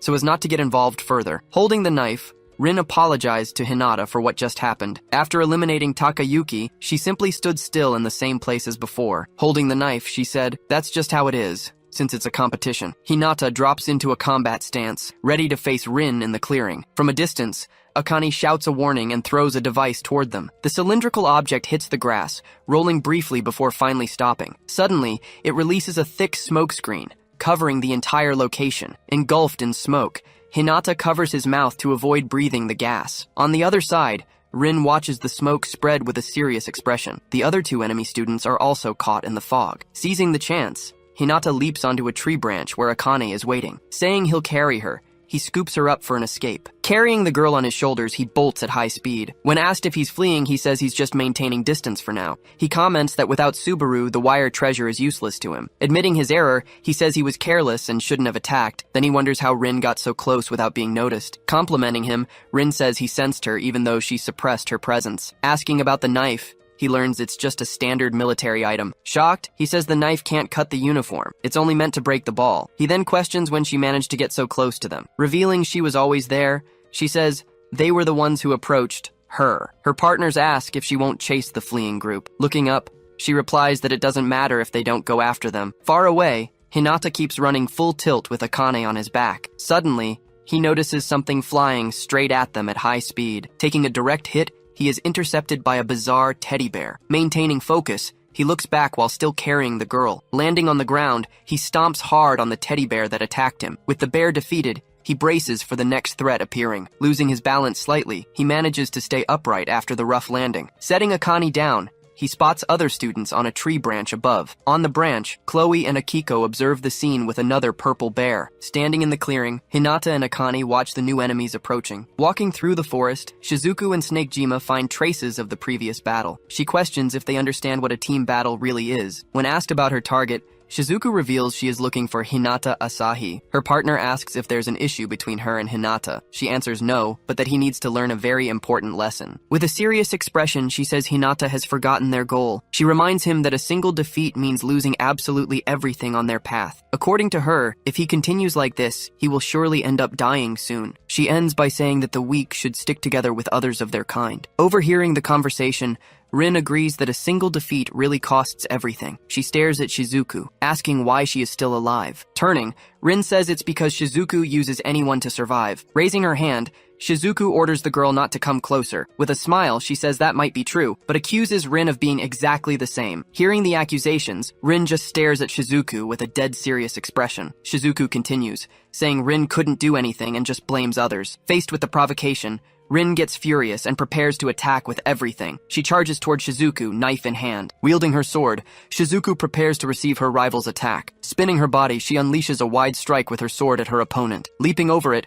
Rin manages to dodge the attack at the very last instant. But right after the jump, she is surprised by something unexpected happening. Pulled by a wire, she is thrown backward, landing far from Shizuku. Shizuku explains that she saw the future. Rin wouldn't be able to avoid her blow. With a smile, Rin replies that she already knew this would happen right now. Shizuku mentions she had another vision about the girl's ability. Capable of predicting the future, her treasure also boosts her physical abilities. Holding her sword, Shizuku warns that prediction is useless without action. Rin says she's going to teach her about the mistake she's making. Surprised, Shizuku feels her sword vibrate and stops her movement suddenly. Rin explains that her vision is limited to only 5 seconds ahead. Suddenly, Shizuku realizes that the balls of 2 of her companions have been broken. She turns towards Snakejima, who is further away. He questions how to fight against a treasure that predicts the future. Without moving, he wonders if her ability might end up messing everything up. Facing his hesitation, Rin just smiles confidently. Seeing that, Snakejima says he finally understands the situation. He comments that hatred can be a very problematic emotion for them. Meanwhile, a massive impact occurs in another part of the forest. There, Genji appears completely exhausted after a grueling confrontation with Daba. Off balance, he lets his container of crystals shatter on the ground. Seeing the defeat, Daba comments that fights have already started everywhere. He activates his treasure, which splits into several floating parts. The pieces fire numerous projectiles, causing a huge explosion in the area. Seeing him on the ground, Daba comments that his bracelet must be heavy. Amidst the dust, Ginji kneels, looking wounded and tired. Daba says his team is weak and therefore will lose. But Ginji shoots back, explaining that luck is also part of battle. Clenching his fist, he asserts that his companions aren't weak. Daba just replies that their defeat is only a matter of time. With a smile, Ginji says perhaps he's right about that, but he finishes by saying they managed to buy enough time for him to act. Pulling out a small object, he finally decides to use his sacred treasure. Without hesitating, he drives the item forcefully into his own chest. Witnessing this, Daba realizes he hadn't used his power yet. As his shirt rips, his muscles begin to expand rapidly. Facing the transformation, Daba is completely shocked, unable to react. With a clenched fist, Ginji warns that he will repay everyone's effort. His muscles keep growing, revealing a mark on his defined abdomen. Now transformed, he yells that he will repay it all with his own fists. Back in the forest, Rin and Shizuku face off, ready for combat. Remembering the past, Rin begins to recount how much she lost that day. In her memory, she and her twin sister were running through a burning city. A giant monster was attacking, destroying everything in its path. Fleeing the dragon, the only thing she had left was her twin sister. That was the day she decided she would wipe out the otherworldly beings. But then, a hand reached out to help the helpless sisters. She reveals that Hinata and Shizuku appeared, saying not everything was bad. Through them, she finally found companions in the same situation. The four of them started living together, fleeing the city's dangers. They began training, helping each other get stronger every day. Her new comrades taught her the basics of how to really fight. After long training sessions, the two girls would rest together, drinking water and talking. Hinata was there too, interacting with them during breaks. She then speaks about the pessimism they should have had during those hard times. Back then, they lived a quiet life in an apparently normal school. Walking down the hall, Hinata chatted calmly with one of the twins. Meanwhile, in the classroom, the other sister talked excitedly with Shizuku, but suddenly, Shizuku noticed something and turned toward the window. Outside, a giant monster stared at the students inside. Terrified, the students were caught in another sudden disaster. Soon, the entire school was under attack by dragons and other creatures. Being pulled away by Hinata, the girl screamed that her sister was still there. She then saw her sister with Shizuku in the middle of the school courtyard. One of the survivors yelled that more people had made it out of the building. Emerging from the smoke, Shizuku staggered out, badly hurt from the explosion. Seeing their friend, Hinata and the girl ran to help Shizuku up, but one of the surviving students approached them with a scared look. Pointing at the group, she screamed that Shizuku sacrificed everyone to save herself. Faced with the accusation, the three stood frozen, completely shocked. Another student yelled that she also saw Shizuku push others toward the monster. Around them, other survivors began calling Shizuku disgusting. Asking if it was a lie, the girl looked for an answer, but Shizuku remained silent. She stared at her friend and desperately asked where her twin sister was. With a wounded face, Shizuku just stared at the ground, unable to answer. Looking up, she finally said the girl's sister was dead. At that moment, Rin remembered losing everything that mattered to her. Back in the forest, Hinata lands on a branch preparing to fight. Leaping through the trees, he moves at high speed across the battlefield. Doing an aerial maneuver, he dodges incoming attacks and repositions. He lands crouched on the ground, ready for whatever comes next. Without hesitating, he starts sprinting through the forest clearing. From atop a tree, Akiko carefully observes his movements below. Making a signal, she orders him to stop moving around so much. Just then, two teddy bears fly toward Hinata to intercept him. Striking the teddy bears, he destroys them with a single blow. Running through the clearing, he gives a thumbs up to his companion. From afar, Akan responds with the same signal, holding her massive weapon. Seeing this, Akiko gets irritated by the C-class student's audacity. Chloe then asks why she didn't deal with the C-class girl first. She replies that they already lost a ball because of that person over there. Trying to attack, Chloe complains that her strikes aren't hitting the target. Confused, he wonders why Hinata keeps dodging everything. He keeps questioning how the boy can react so quickly to the blows. Dodging once more, Hinata ducks under his opponent's attack. With a tense expression, he prepares for the enemy's next onslaught. Jumping back, he continues to evade, keeping his distance from Chloe. Noticing the agility, Chloe says it's no use, as he can't get close. Stopping for a moment, Hinata stares at his opponent intently. Chloe then realizes he has no way to defend against sharp weapons. In the air, Chloe prepares to attack as soon as he finds a clear opening. Suddenly, the entire scenery begins to distort unexpectedly. Seeing that, Hinata gets confused, not understanding what is happening. Chloe doesn't understand either, and wonders if Hinata caused it. From afar, Akane gets scared and questions what that strange phenomenon was. Scene shift. A girl on a throne screams that this is totally impossible. Sitting down, she despairs, saying this phase should still be far off. Back in the forest, the three of them also wonder what is happening. Understanding nothing, Shizuku asks aloud what that was all about. Rin warns that their time is up, and Shizuku demands to know what she knows. With a smile, Rin confirms she knows something. Just then, a snake bites and breaks Snake Jima's identification ball. Seeing her partner eliminated, Rin warns that Shizuku is about to have a horrible time. Completely shocked, Shizuku turns away, disbelieving his betrayal. With an evil smile, Snake Jima reveals he was eliminated on purpose. In the forest clearing, the three students stood motionless following the elimination. Claiming she didn't want to be an accomplice, Rin announced she was leaving. Shizuku turned to face Snake Jima as he slowly got to his feet. She yelled, demanding to know what the two of them planned to do with her now. Smiling, Rin replied that she wasn't doing anything wrong at all. Suddenly, Snake Jima appeared behind Shizuku, and Rin warned that he was about to attack. Reacting quickly, she jumped and struck, but he managed to dodge the blow. He commented that just as he expected, she could still move well. Panting, Shizuku glared at him, preparing for the next phase of the fight. Making a gesture with his fingers, he readied his ability. Pointing at her, he asked what she thought of his special power. Immediately, her body felt heavy, and she could barely hold her sword. Feeling intense pain, she screamed, not understanding what had happened. He just stood there, watching the girl suffer from the invisible attack. Falling to her knees, she asked what he had done to her. Snake Jima revealed that it was he who had broken Chloe's ball some time ago. Disbelieving what she heard, Shizuku stared at her former teammate. He explained that his snake bomb could turn invisible and explode whenever he wanted. Victims of the attack, Chloe and Akiko had been paralyzed without understanding what happened. He remarked that they must be shocked, while Shizuku remained on the ground. With difficulty, she asked what his true goal was in all of this. Approaching, he said his objective was actually quite simple to understand. Showing an object, he revealed that he only wanted to steal the artifact she possessed. In his hand, the stolen artifact was displayed in full detail. Upon seeing the artifact, an image appeared of another person holding the item. Telling her not to be surprised, he mentioned there were already rumors about it. Grabbing her hair, he warned that she knew the risks of keeping it close. She then asked how long he had been part of that secret organization. With a smile, he repeated the question and began unbuttoning his shirt. He then revealed a mark, stating he had been a member of Nibelheim long before. He revealed the plan was to steal the artifact before it grew. Wrapped in snakes, Shizuku heard that the plan was to cause chaos at the festival. He confirmed that this was his organization's original plan. Lying on the ground,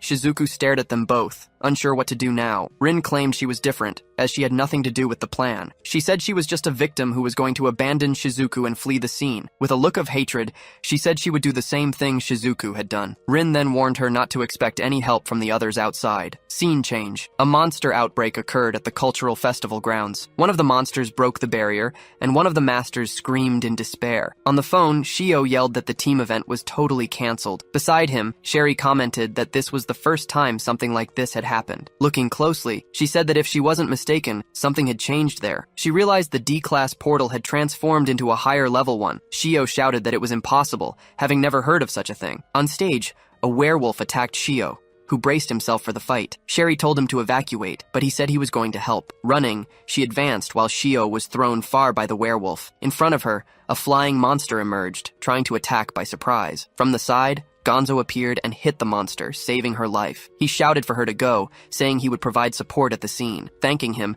she started running to help others who needed her. Fists clenched, she prayed everyone would get through this. Meanwhile, back in the forest, Hinata sensed something was happening outside. He used his ability and flew at high speed, exiting the portal. Outside, flying monsters dominated the sky, indicating danger. Announcing she was leaving, Rin said that place wasn't safe either. Surprised, Snake Jima said the situation was different from what he'd been told. He turned to Shizuku, saying he didn't care about the change. Taking the artifact from her hand, he said everything was still part of the plan. Without the artifact, Shizuku fell to the ground, completely weak and drained of strength. Smiling, Snake Jima was enveloped by energy that protected him from the girl. He showed off the stolen artifact, stating that the first one was done. Smiling, he said the next target was Hinata's artifact. Suddenly, a massive red dragon appeared behind him, breathing fire. Looking back, he was completely shocked by the monster's appearance. Being thrown some distance, he wondered what a drake species was doing there. The impact hurled him forcefully against the forest trees. Lying on the ground, Shizuku watched the stolen artifact roll near her. Sitting on the ground, he wondered if that dragon was just a hatchling. He then remembered that even as a hatchling, it was a BC rank enemy. Through his communicator, he heard an unknown voice trying to reach him. Then he heard his boss warning that the operation was now cancelled. Irritated, he complained that they had waited a long time for this chance. On the other end of the line, the boss simply asked if he hadn't heard. Sitting on a throne, the boss told him to retreat if he didn't want to die. Hearing the order, Snakejima agreed and said he got the message. Meanwhile, the red dragon approached Shizuku, who was lying on the ground. Sitting up, Snakejima remarked that her luck had run out, adding that he hadn't planned on killing her. Using a crystal, he broke the item to open an escape portal. Emerging from the shadows, the portal swallowed him, and he disappeared from the clearing. Now alone, she saw the portal close as the dragon drew nearer. Clutching the artifact, she screamed, asking why it wasn't working. Before her, the dragon prepared to attack, its mouth full of fire. Trapped, she wondered if this was retribution for her actions. Remembering the past, she recalled the incident at her old school. She spoke about the strength she had sought above all else in her life. About to be attacked, she said she wouldn't be able to keep her old promise. Closing her eyes, she apologized to Ranchan,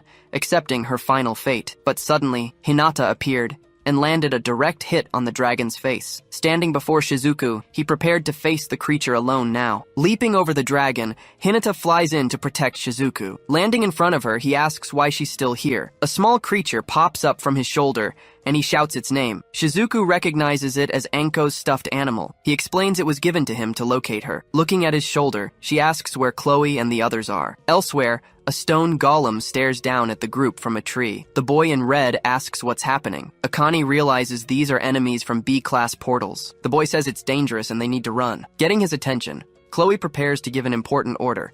He tosses a small object toward his teammate. Catching it, the boy realizes it's the small white creature. Chloe warns that it will guide him to Menace right now. Holding the creature, he doesn't understand the sudden order. Standing on the branch, Chloe reveals he helped Snakejima fight strong opponents. He admits he doesn't know who Snakejima is, but someone is pulling the strings. Looking at Akiko, he warns that his target now is Minase. Annoyed, Akane questions why they should help that insufferable woman. He explains they are going to get her out and asks for help, awaiting an answer. The boy in red asks if he's on Snakejima's side. Chloe replies that he doesn't care about others and has a bad reputation anyway. Beside him, Akiko just listens seriously. He asserts he never betrays his own companions. Back in the clearing, the dragon faces Hinata, who gets ready to fight. With its mouth full of fire, the creature prepares to attack. Kneeling, Shizuku screams for him to run, saying he can't win. Ignoring the warning, the dragon charges toward him at high speed.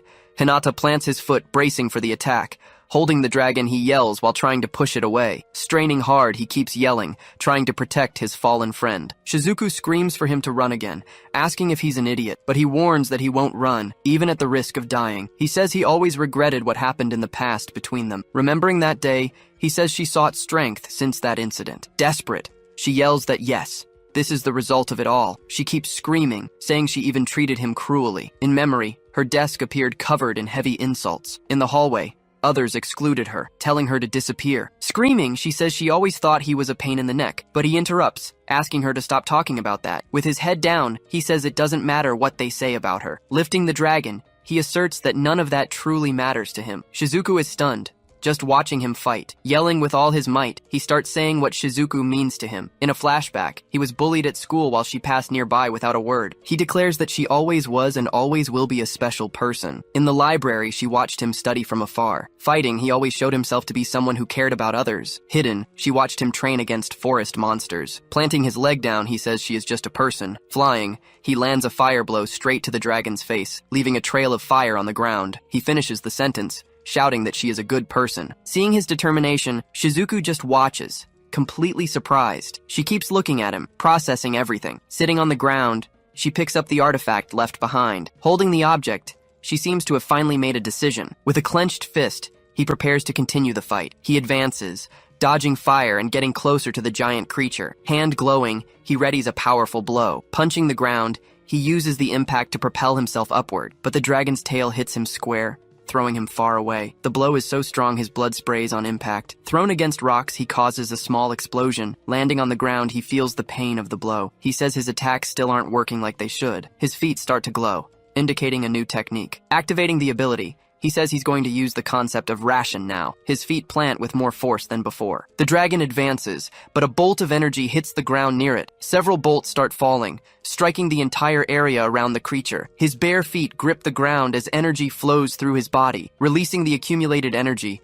he prepares for the final attack. Several electric clones surround the dragon, attacking from all sides. Using acceleration, one clone advances at high speed for the strike. Leaving a trail of electricity, he rushes his target. Yelling the technique name, he channels more power. He runs along the rock wall, gaining momentum. His legs fill with energy, ready for the next move. Breaking the wall, he emerges amidst an explosion of lightning. With a cry of vengeance, he flies toward the great red dragon. Sensing the attack, the creature roars and prepares for impact. Seeing this, Shizuku desperately screams Yuta's name. Her eyes widen in pure terror, unable to believe what she's seeing. Just then, a bolt of energy hits the dragon from above. A new warrior appears, landing a devastating blow on the great creature.